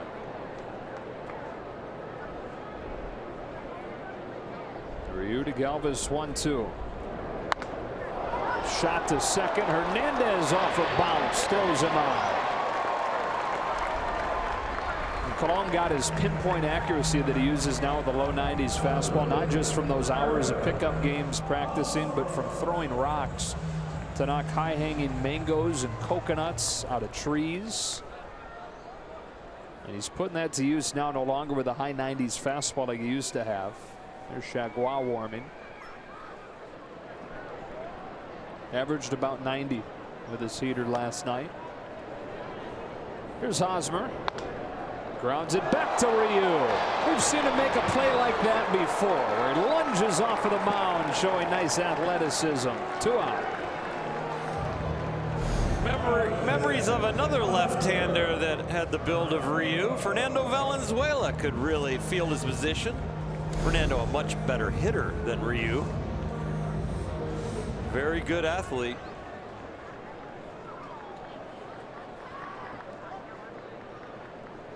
Padres have only had 2 men in this order reach base tonight, and it's the next 2 guys, Renfroe and Villanueva. Ryu's not retired either one of them yet.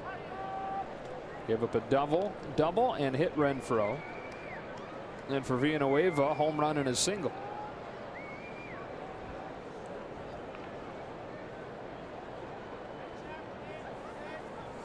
On a 1-0 pitch, Renfroe swings and misses.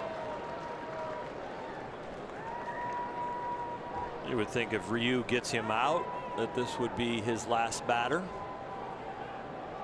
90 pitches against Oakland in that 6-inning gem.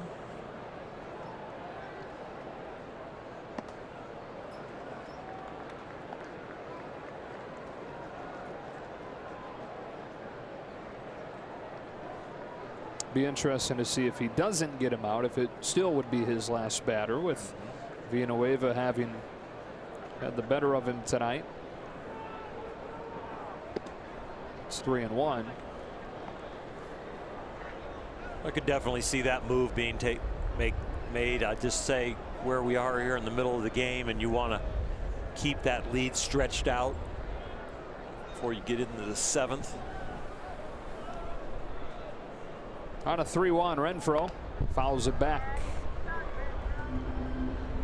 Ryu says, I don't want to find out. Let's finish it right here.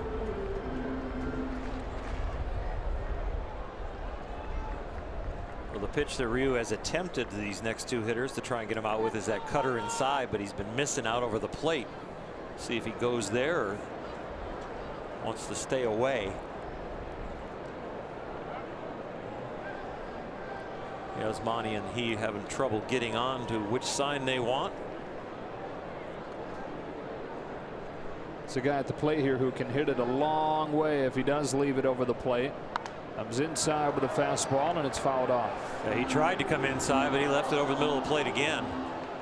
highest swing and miss percentage in the big leagues, Mr. Renfroe, on inside fastballs, close to 45%, I think it is. But you got to get it in there where the data is. Throw it to the data, Hyun-Jin. Got him swinging with an off-speed pitch. Pulling the string for his season high 9th strikeout. On to the 7th in a 6-2 game.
And getting some hugs and handshakes means his night is probably finished. It'll be up to the Dodger bullpen to try and hang on. Who's in, who's out, brought to you by In-N-Out Burger. Another change for San Diego. Kyle McGrath comes on. Called up from AAA El Paso earlier this season, where he had made a couple of appearances. And now ready to face Corey Seager, heart of this order. Part of a Padres bullpen that's been a strength for them early on. He's getting thrown right into the fire. He pitched yesterday, 2 innings, 29 pitches, but the San Diego bullpen, like you said, Joe, has been outstanding. Seager dribbles one back to him. One pitch, one wide throw, one out. There's the odd couple. I don't know. I think Ryu is jealous of Turner Ward. And I think, you know, they still get along, but there's somebody else in that group now. LCL kisses Turner Ward after good hits. Do you know what language they communicate in? No.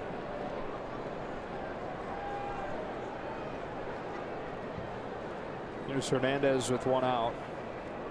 I find it more likely that Hyun-Jin would know a little bit of Spanish than that Yasiel would know a little bit of Korean. I think, yeah, I would make that call. It's just a more widely used language across baseball. The baseball vernacular and baseball clubhouses. Other than 2 on Kike.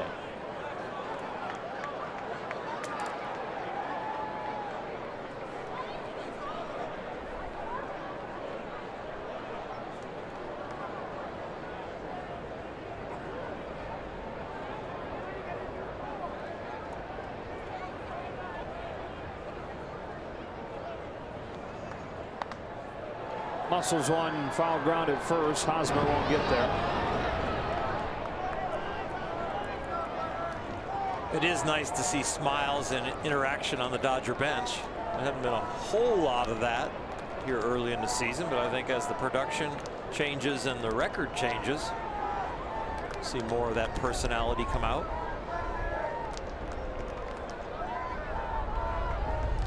trying to make it back-to-back wins after that 3-game losing streak. On another 0-2, Hernandez takes it low. Against San Diego. Last year they beat 13 times in 19 games. 7th consecutive year that they'd won the season series against the Padres. It's the first time in 5 years the Dodgers have come in here and had a lower winning percentage than the Padres. Kike down on strikes for the 3rd time tonight. You've got to go all the way back to right before the 43-8 stretch in 2013 to find the last time the Dodgers and Padres began a series where the Padres had a better record.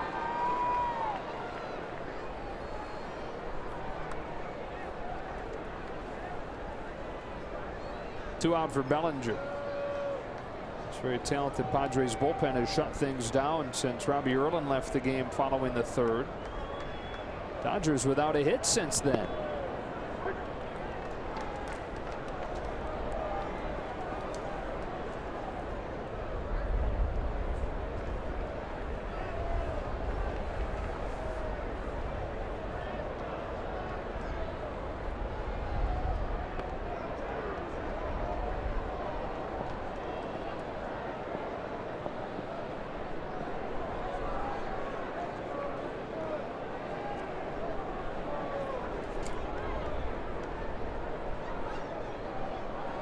Kemp's 3-run home run, the big swing in this one.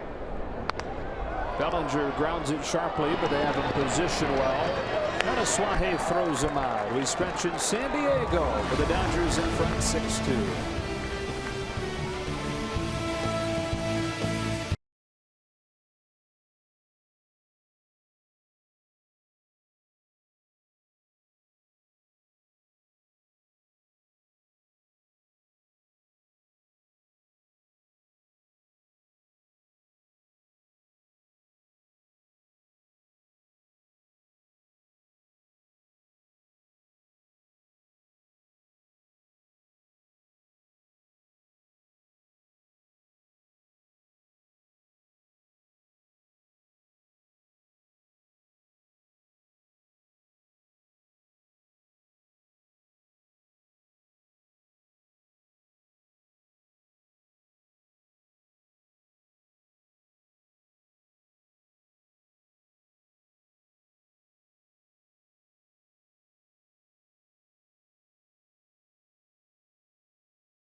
Sportsnet LA is brought to you by Energy Upgrade California. Dodgers have leaned on Tony Cingrani in some big situations this year. He's got some breathing room here with a 6-2 lead to the bottom of the 7th. Guy who comes out of the Dodger bullpen, and I'm very confident he gets the job done. He got a little nicked up in the last outing on a hanging breaking ball, a home run, but he has been very consistent since becoming a Dodger. Take a look at the top tier plays of the game, brought to you by Arco. Hyun-Jin Ryu, another really nice outing. High for his strikeouts for the year. You think about the last outing against Oakland, he struck out 8. Well, tonight he struck out 9 Padres. Just the 1 2-run home run by Villanueva, but Ryu was on top of his game again. 2 runs in his last 12 innings and a possibility to win a second. And here is Villanueva, the only guy that's done anything tonight for San Diego. A 2-run home run his first time, and then a single. It's now 7 for his last 10, with 3 homers and 2 doubles. Cingrani trying to neutralize him. Off to a good start with strike 1.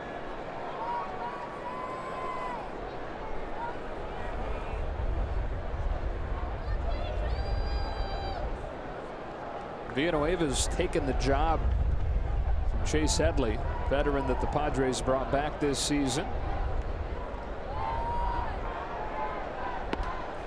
Fastball's by him, and it's 0-2. Didn't get cheated there.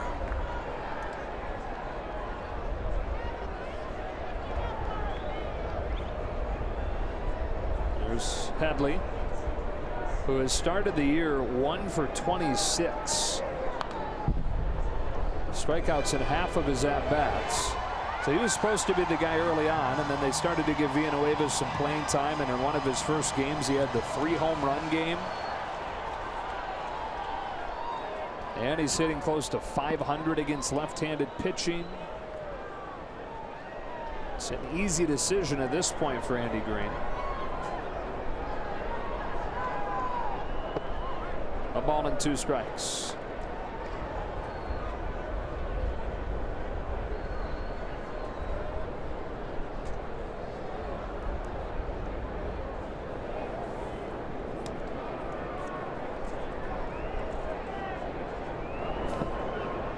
Two and 2. You might miss like that a little bit, the outing after you hang one and give up a home run. I don't think these guys don't go home and grind on every single pitch that they throw. Either grinding and remembering how good it was to try and repeat it, or what adjustments you want to make. 2-2. Got him. The 3 strikes all came on fastballs. Dodgers calendar is brought to you by Nissan. 2 more with these Padres. Off day on Thursday. 3 with the Nationals over the weekend. On Saturday you can see that one on KTLA as well. Sunday ESPN exclusively, and then the Marlins are in on Monday for 3. 1 out for Franchy Cordero.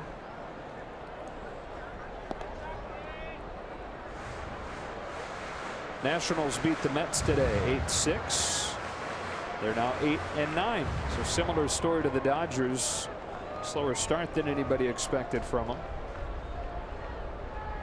Same thing with the Cubs in the Central. Cubs are just 7-7. The Dodgers losing ways running into Kershaw's start yesterday. It almost felt like Clayton personified enough is enough. And he just took the bull by the horn and just went out there and dealt. The offense was alive. The offense was their personality from last year, which was hit the ball when it's in the strike zone and take it when it's a ball. They took their 7 walks. And it feels like that here tonight. And this is the perfect team for them to build the beginning of a winning streak. 2-1 to Cordero. That's a strike. And I know you saw after the game Kershaw talking about the whole "it's still early, we'll be fine" thing. He's not a fan. No. Not a fan of that line of thinking. He said you can't win the division in April, but you sure as heck can lose it. Back-to-back Ks for Cingrani to open the 7th. You feel it like watching Clayton Kershaw pitch and watch him work out and watch him show up every day on time and be where he's supposed to be, that he doesn't take anything for granted, and he's very present tense oriented. Carlos Asuaje gets ready to bat. Let's check in with Alana. After the game specifically said, quote, "It's early, we figure it out, doesn't really work. You've got to figure it out at some point." I don't really like that saying. There needs to be a sense of urgency every game out there. So to your point, Joe, really taking exception to the fact that, yeah, it may have only been 14 games at the time, but he doesn't like the fact that it's never too early. It's not, you know, you have to have a sense of urgency for every single game. And then a 2 on Asuaje. Isn't it fun to watch him between starts? You know, on the bench, and see a little more of that. See some of the smiling from Kershaw. He's laughing so hard he's crying right now. Wow.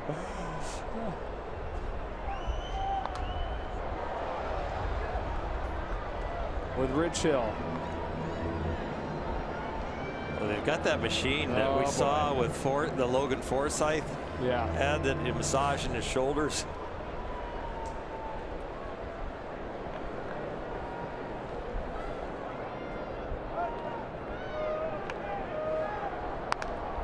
Ground ball wide of the bag, foul.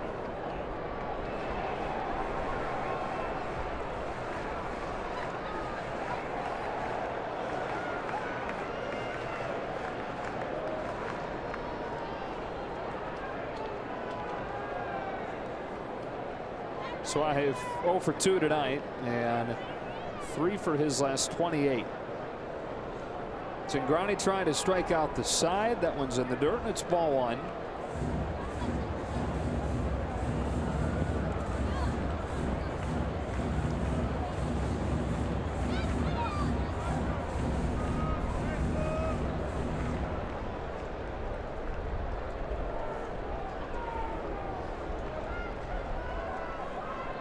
Six-2 in the 7th. Suaje slaps a fly ball to center field where Chris Taylor waits. Cingrani with a 1-2-3 7th inning. On to the 8th in San Diego.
For a preview of Access Sportsnet Dodgers presented by your Southern California Ford dealers.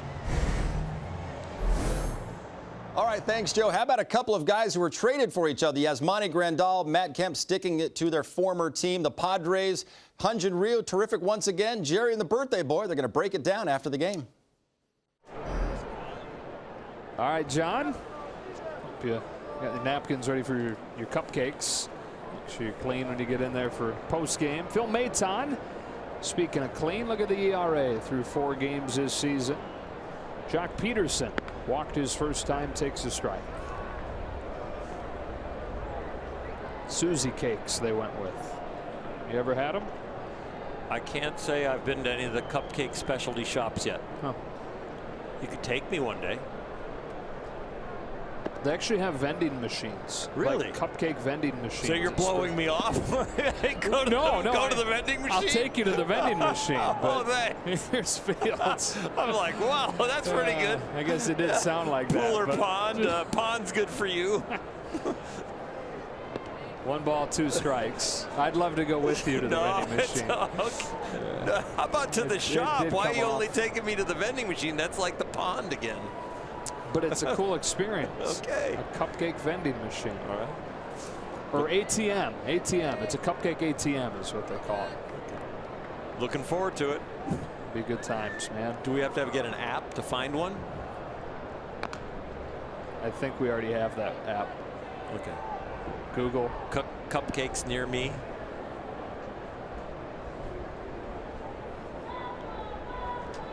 Big inning tonight, the 3rd. Dodgers got 5 against Robbie Erlin. Keyed by a 3-run home run from Matt Kemp. Dave Roberts putting Peterson in for Kemp After Andy Green went to the bullpen, brought in a righty. Good chance to get Jock Peterson in there. Leading off the 8th on a 1-2 pitch. He takes very high.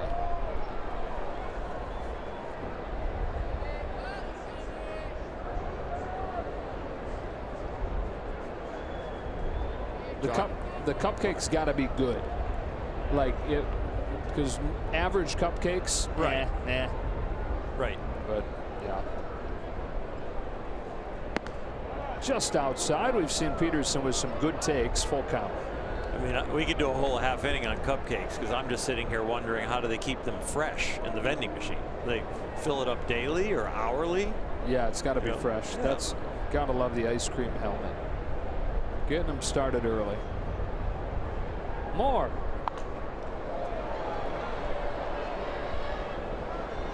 Look at the smile. Oh, okay. I'm getting the leftovers.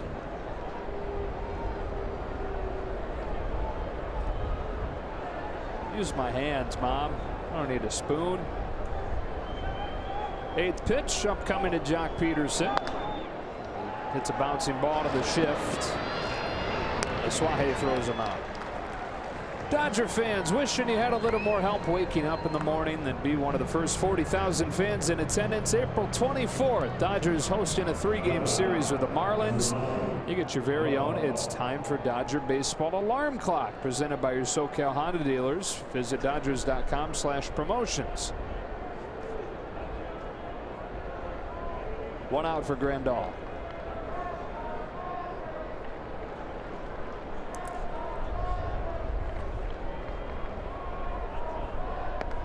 Strike 1.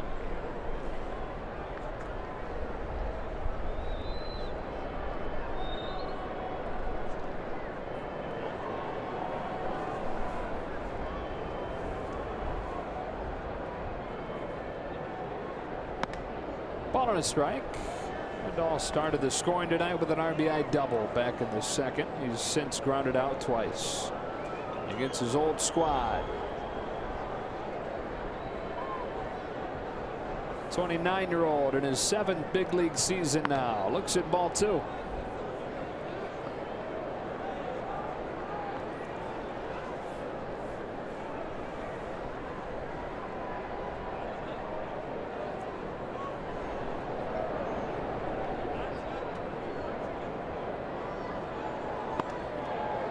Two and 2.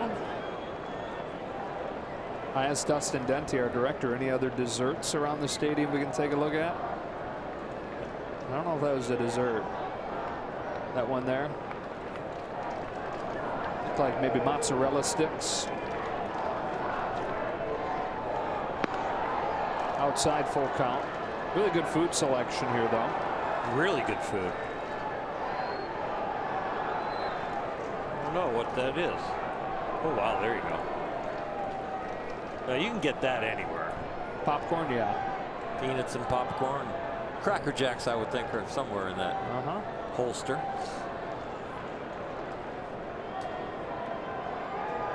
Oh, yeah. You've had enough. You get water. Grandal stays alive, fouling off 91. You know, Yasmani has been here, of course, and a lot of questions about his fast start were, do you think he really came in focused because he thought he lost his job?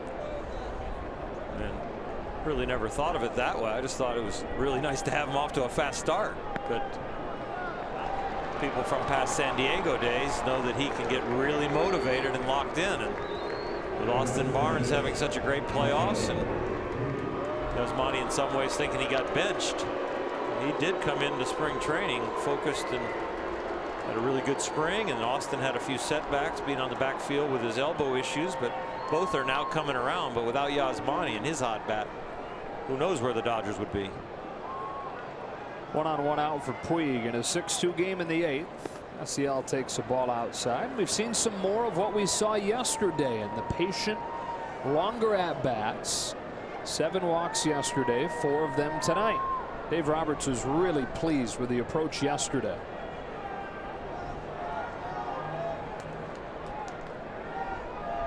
think it was Chris Taylor said after the game he thought it was their best day of at-bats of the season.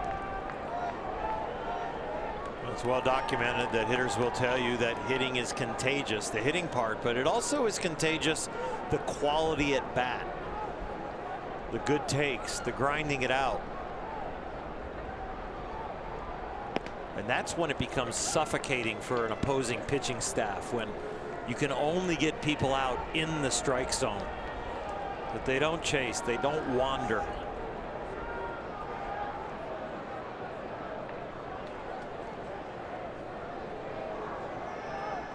On a 2-1 pitch, Yasiel Puig swings and misses 2-2. Let's check in with Alana. Guys, after the game yesterday, several of the players were saying the game last night felt very much the way the team was in 2017, working the counts, making sure that they're working the at-bats, the quality of at-bats that you guys were just talking about. Austin Barnes told me that as a collective, it was a group focus. He also said that Justin Turner and Chase Utley had a conversation with the team, reminding them, hey, this is who we are. This is who we were last year. We were the team that forced pitchers to throw strikes. We were the team that made sure that we worked the counts. They got back to that last night and had a lot of success. Yeah, it did look a whole lot more like last year's offense. A little bit of pop sprinkled in with Chris Taylor's home run. Same thing tonight. Pop sprinkled in with Kemp's home run. Puig chases here. And 2 out in the 8th. Bad timing for a chase, Yasiel. It's only probably the second or third at bat all year we've seen him swing at that slider low and away.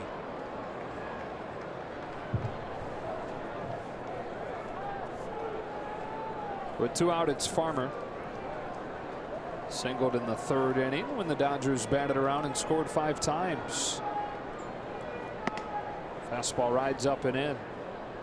Maton, that fastball only at 90, but it has a rising look to it. It's one of the highest spin rate fastballs in baseball, and that typically translates to a ball that looks like it's rising.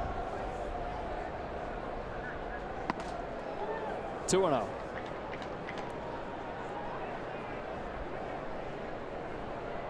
His average fastball over the last couple of years, so the 2017 and the outings here in 18, averages around 93.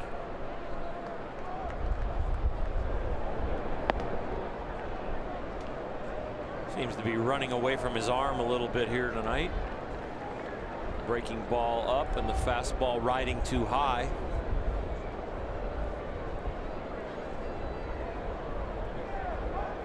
It's Breivik Valera. And he will bat as Farmer walks on 4 pitches.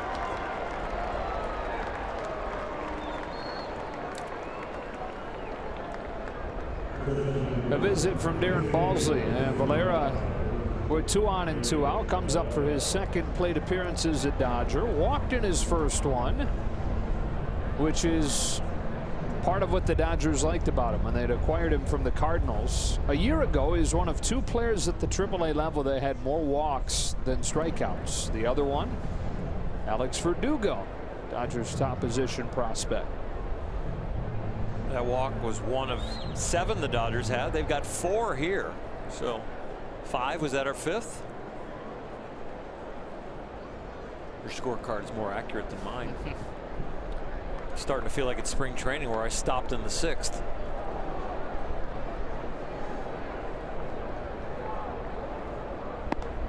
Ball 1 on Valera. Walked on a full count pitch in his Dodger debut yesterday.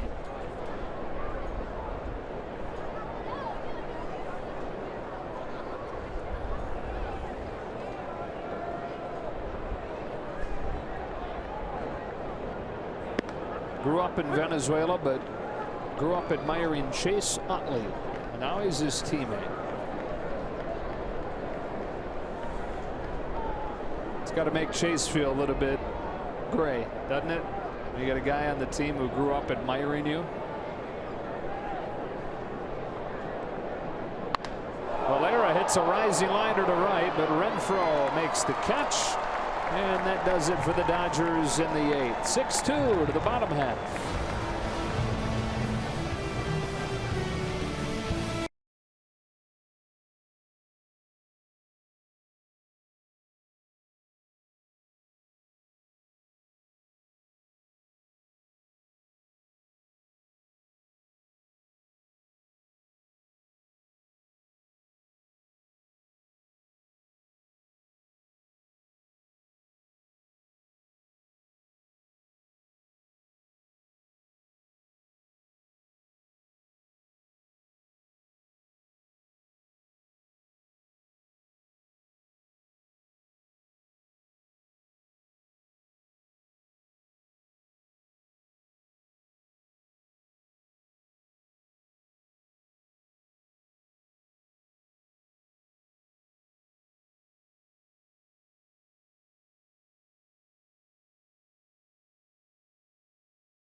Dodgers baseball on Sportsnet LA is brought to you by Nissan.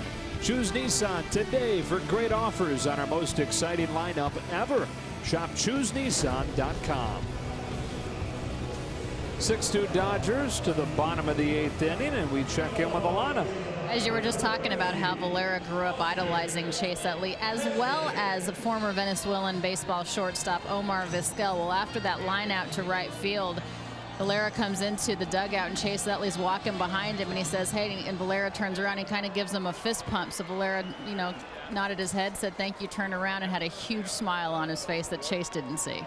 That's awesome. Living a dream. Josh Fields comes on with a 4-run lead here in the 8th. Josh has thrown the ball very well. He's made some strides with his delivery, with his mentality and goals on the mound. It looks like he's starting to lock in. Oh, sharp looking bender for strike one on Hedges.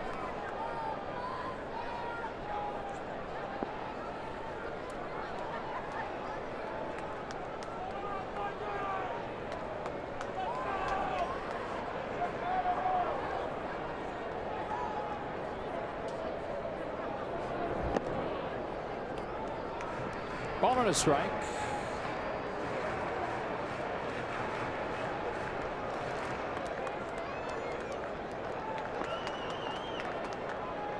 "32-year-old, originally from Georgia.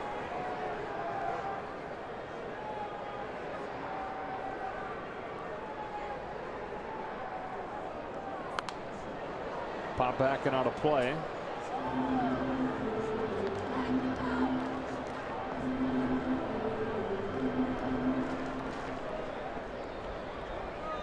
Hedges 0 for 2 tonight. He struck out and flied out. Still the only guys to reach base for San Diego, Renfroe and Villanueva, 4 and 5 in the order.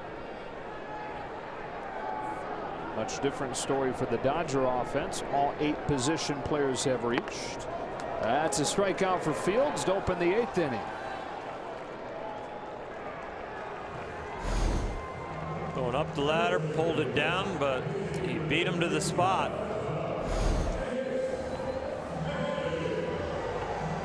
Chase Headley to pinch hit here. And the average not pretty. 1 for 26 with strikeouts in half of his at-bats.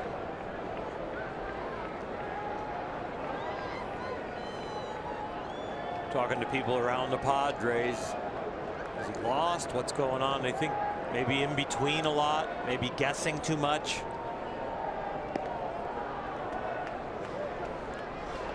And then you get to a point where you lose your job like he has to Villanueva. And Chase has admitted that he puts that much more pressure on himself every time he does get an AB now, and that's usually not a good thing.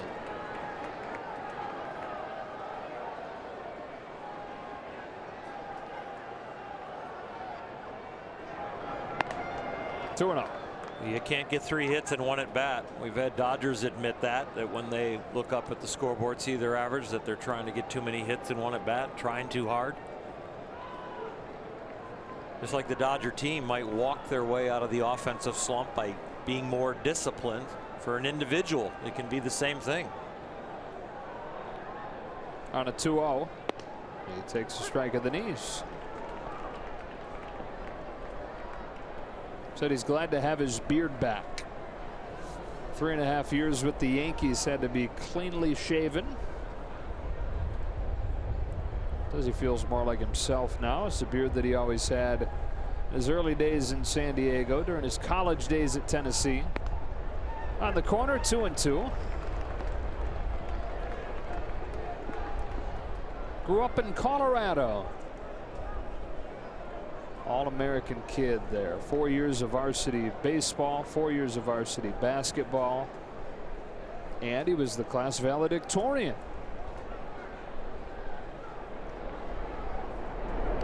Full count.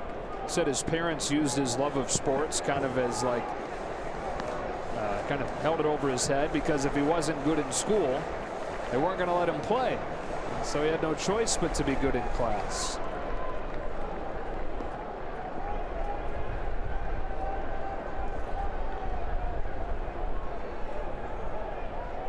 Now he's 33 in his 12th year in the majors. On a payoff, he takes ball 4.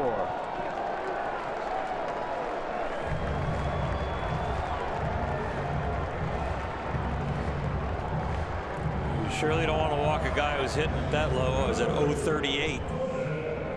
It's one of the bigger cardinal sins for a pitcher, and Josh knows it. And now he's got to work against the top of the order. The major league hits leader, Jose Perella, with it fell off of the board at 0 for 3 tonight.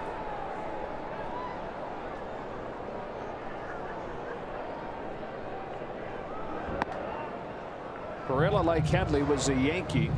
Grandal's going to come out and talk to Fields. Perella came to San Diego initially in 2016, but quickly had season-ending surgery on his Achilles. San Diego decided not to renew his contract after the season. They signed him to a different deal, brought him back in a minor league contract. Started last year in AAA. Came up because of an injury in June. By the end of the year, he was the everyday left fielder and the everyday 3-hitter. Was their best hitter from the time he got called up moving forward. And he's been their best hitter so far this year. People around here starting to think that he may be for real at 28 years old, finally getting an everyday opportunity.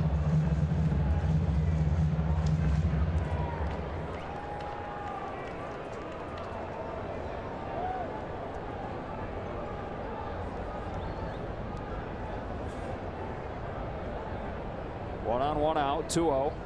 That's a strike.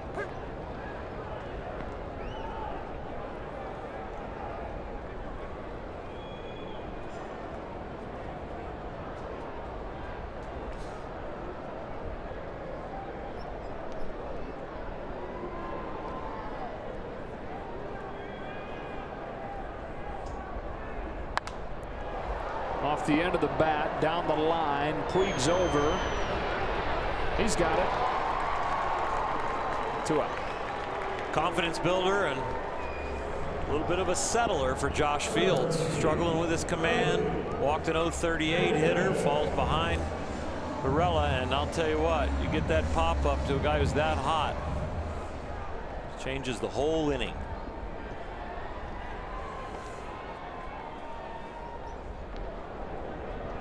One Venezuelan to another, and Freddie Galvis, and a couple of guys that are longtime friends batting back-to-back in the order here. When Galvis was traded from Philadelphia, he said that was one of the first things that had him excited about coming here. Said he knew he'd be in the same team as his friend. Takes a curve in the dirt for ball 1. First met when they were teenagers at a tryout in Venezuela. And Galvis had heard about this young guy who was way bigger, way stronger than he should be for his age. Everybody knew about Perella. One of the first drills was a head-to-head sprint, and Galvis found himself paired against Superman Perella. Here's a fly ball off the end of the bat. Who's it going to be? Farmer makes the catch, adjusting at the last moment to bring it in. Remember, he's a catcher also, and this kind of looks like a catcher who had to throw his mask away, come back to it with a spin, makes it.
offense for the Padres tonight, especially in that third inning with the Dodgers batted around as a result. Chris Taylor reached on an air to start the inning. Then Seager followed him, reaching on this Renfroe air. Later in the night, Pereira with a drop. The Padres have looked a lot more like the team that suffered 7 consecutive losing seasons and the team that has won 5 of 7 coming into this series. Kaz Makita with his first appearance against the Dodgers. Coasts one in there for a strike. You'll see a wide range of speeds from this guy. Not very much on the top end. Nope. It's like 80 miles an hour and below. And by below, you mean all the way down into the 50s. And so 79 looks like 95. That's his gas. Yeah.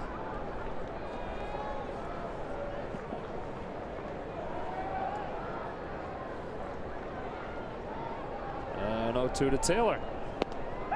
Jeez, that thing looks like it defies gravity. And then he gets help from home plate umpire Carlos Torres. That ball's low.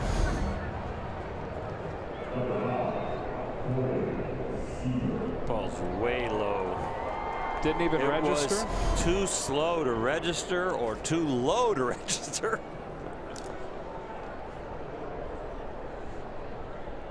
So Chris 0 for 5 tonight.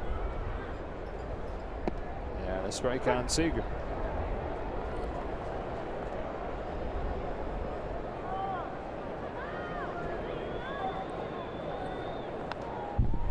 Oh, and 2.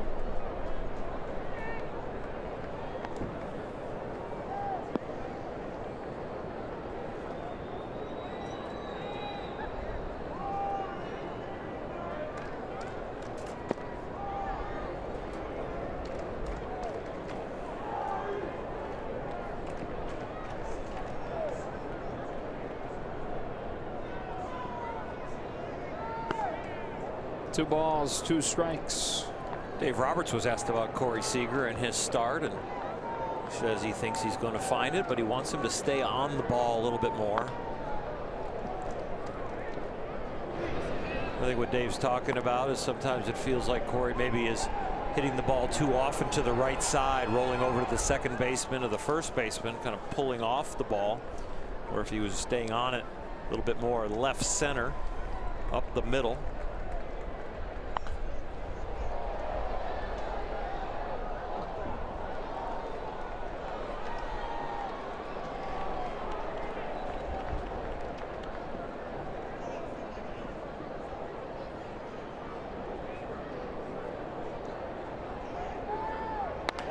Seager drives this ball to right center field. It is over Renfroe's head and off the wall. Second time that he's pounded one in that direction tonight.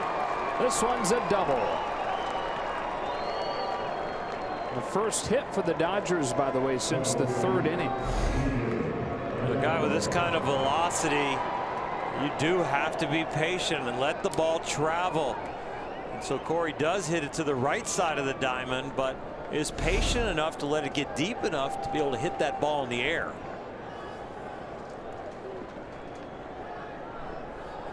Dodgers trying to add on to this 6-2 lead. Kike Hernandez 1 for 4 with a single. Check swing foul. It'll be quite an experience facing Makita for the first time for these guys. So unique. Well, you're getting all kinds of movements, elbows and knees and arm angle, the head dropping down, pitching from the far side of the first base side of the rubber. And all of a sudden, after all that movement, the ball doesn't come out. It comes out like a cream puff. Or tonight, I should say, a cupcake. Which is superior to a cream puff. So, I mean, you're getting it all. Front knee, front elbow, glove, tuck, twist. And here it comes. And down by his foot.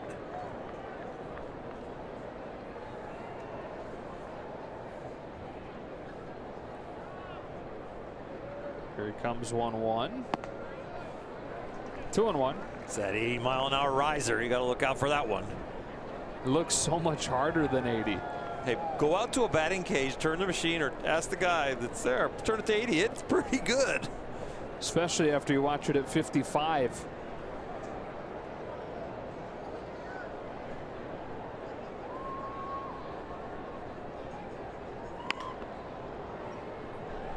2-2. I think it's a little over 30 miles an hour it takes to get a ball in the air to home plate. So you can have a full major league delivery and throw the ball 55 miles an hour. That's some talent. If the ball is slipping through his hand and his grip or what it is.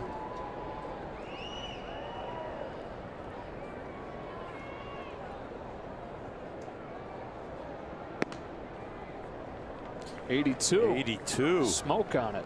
It's early in the season. He's still fresh. Right.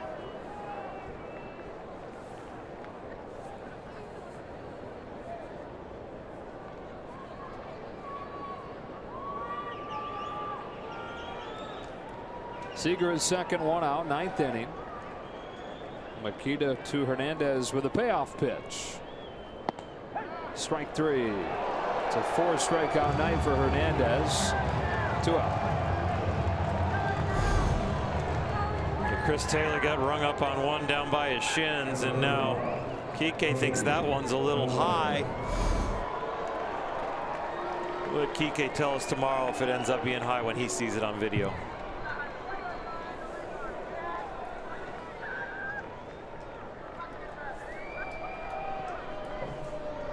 They're going to put Bellinger on. And Makita will go to work against Jock Peterson. This is a big at bat for Jock. This is starting to get personal at 148. Dave Roberts trying to get him going, get him in there early for Matt Kemp, who would run a single and a home run. The Jock's really had almost a game's played. He got one whole game here almost with 3 at bats. Walk and a ground out. 2 plate appearances. Well, that's a strike. It's got to be hard for a guy who's trying to get going, though, to face a totally different thing than you've been seeing here in Makita. And a bullpen with a 184 earned run average. Yeah, and all of his at-bats have come against the pen.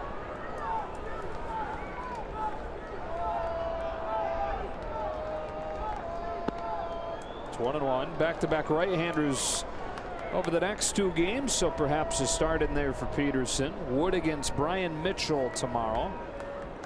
Maeda against Tyson Ross on Wednesday. Both those games 7-10.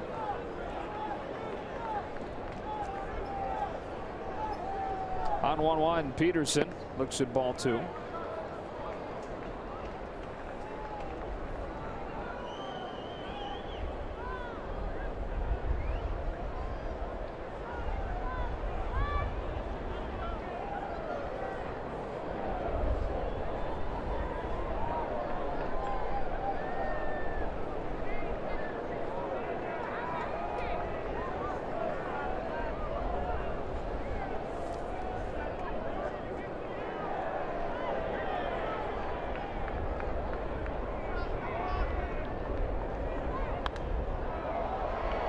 Two and two.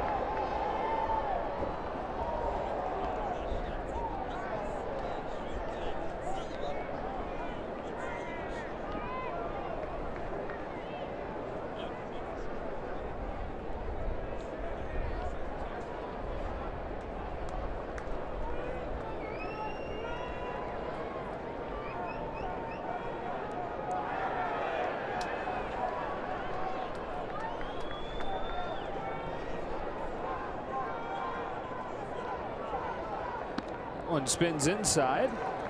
Bit of cutting action to it. Full count with 2 out. The runners will get a head start.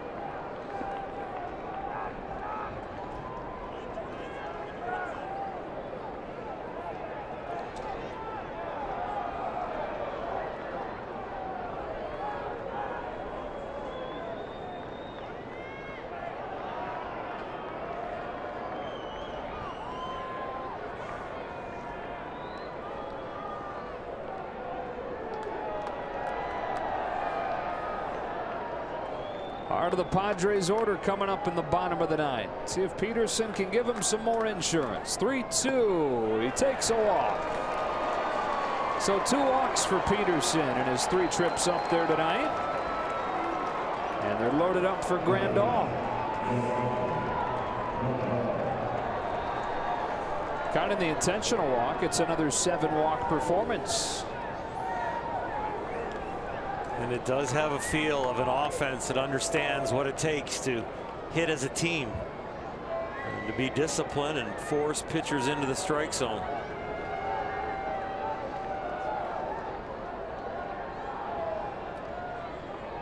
Grandal with a home run cut. Strike one.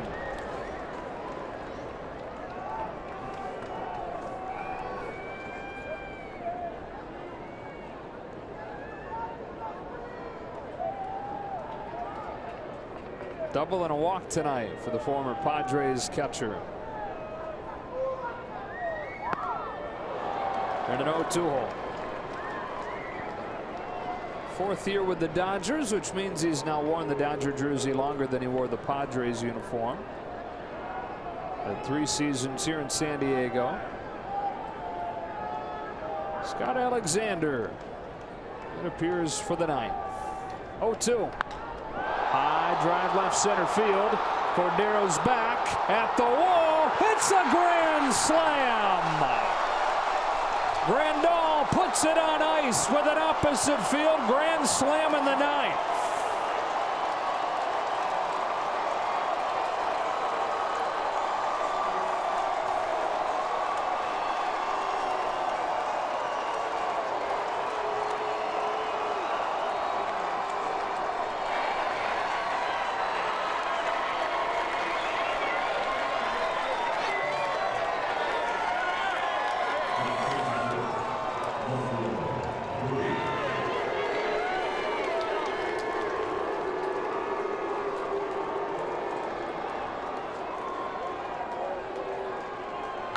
Puig now knifes one to right center. Renfroe coming on to catch it and end the inning. But yes, Monty Grandal with his 3rd home run of the year. His 3rd grand slam as a big leaguer. It comes against his old team. Of course, it comes with a bat drop.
Probables for tomorrow brought to you by Mercedes-Benz. Alex Wood trying to bounce back from his worst outing of the season against the new Padre Brian Mitchell over from the Yankees during the offseason.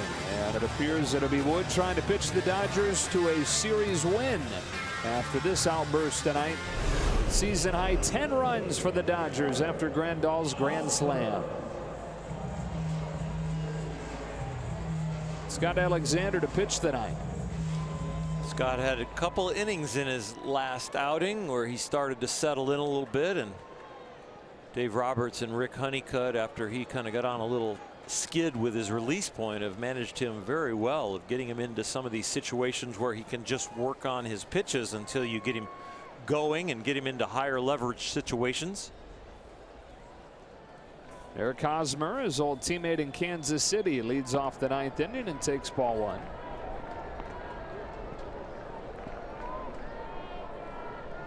His first game this year, the Dodgers scored in double digits. No.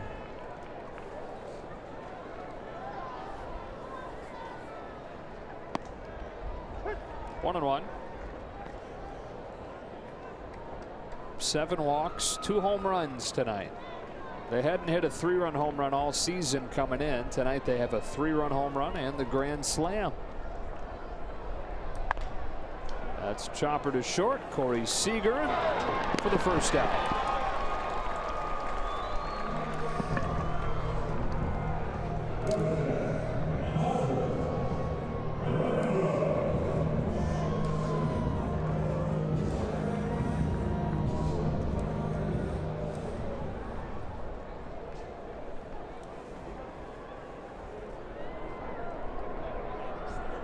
Alexander against Renfroe now.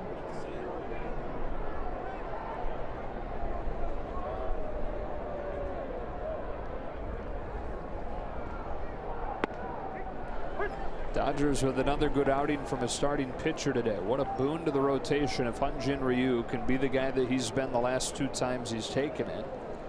The 6 shutout innings against Oakland. 2 runs over 6 innings tonight, striking out a season high 9. 2 out of 3 outings have been outstanding, and throughout spring he said, this is the best I have felt in a long time. So Ryu looking like he is going to be able to produce.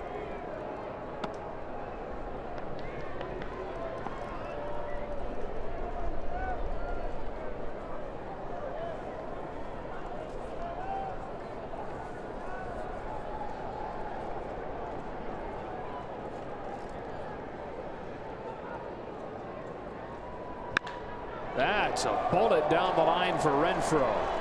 Boy, that guy has a ton of pop. Rattles around in the corner. Renfroe ends up in second with a 1-out double.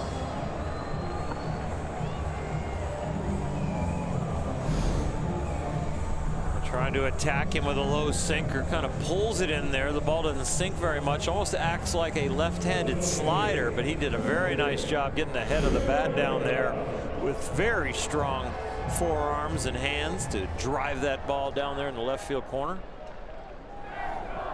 Being a waiver to the plate now. Sure hasn't been a whole lot of middle ground when it comes to Dodgers starting pitching. In the wins, if they're able to finish this one off tonight, starting pitcher's ERA is below 1. In the losses, 5.5. And you know that includes 2 1-0 losses. Right. So in the losses, it actually could be a good 5 or 6 more earned runs higher, just if you had normal games instead of 1-0 losses. Say they ended up being 2 3-0 losses, and it was the starters that gave them up. It's a huge differential. So we're excited that the offense is starting to come around, but it seems like the leading lady to get things on track as far as winning consistently is the starting pitching. Sub 1 ERA in wins, 5.5 in losses.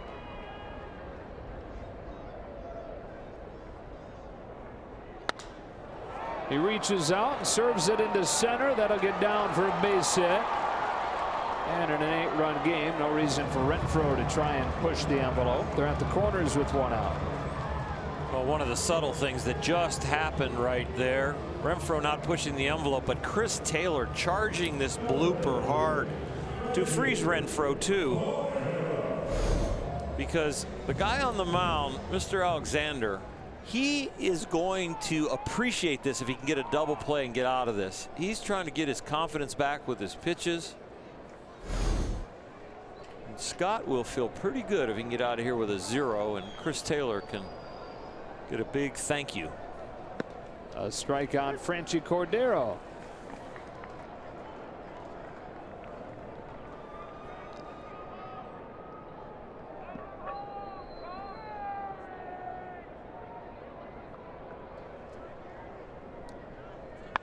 Cordero shakes one to left for a base hit. Peterson cuts it off, but Renfroe scores, and it's 10-3. And suddenly the Grandal Grand Slam looks that much bigger.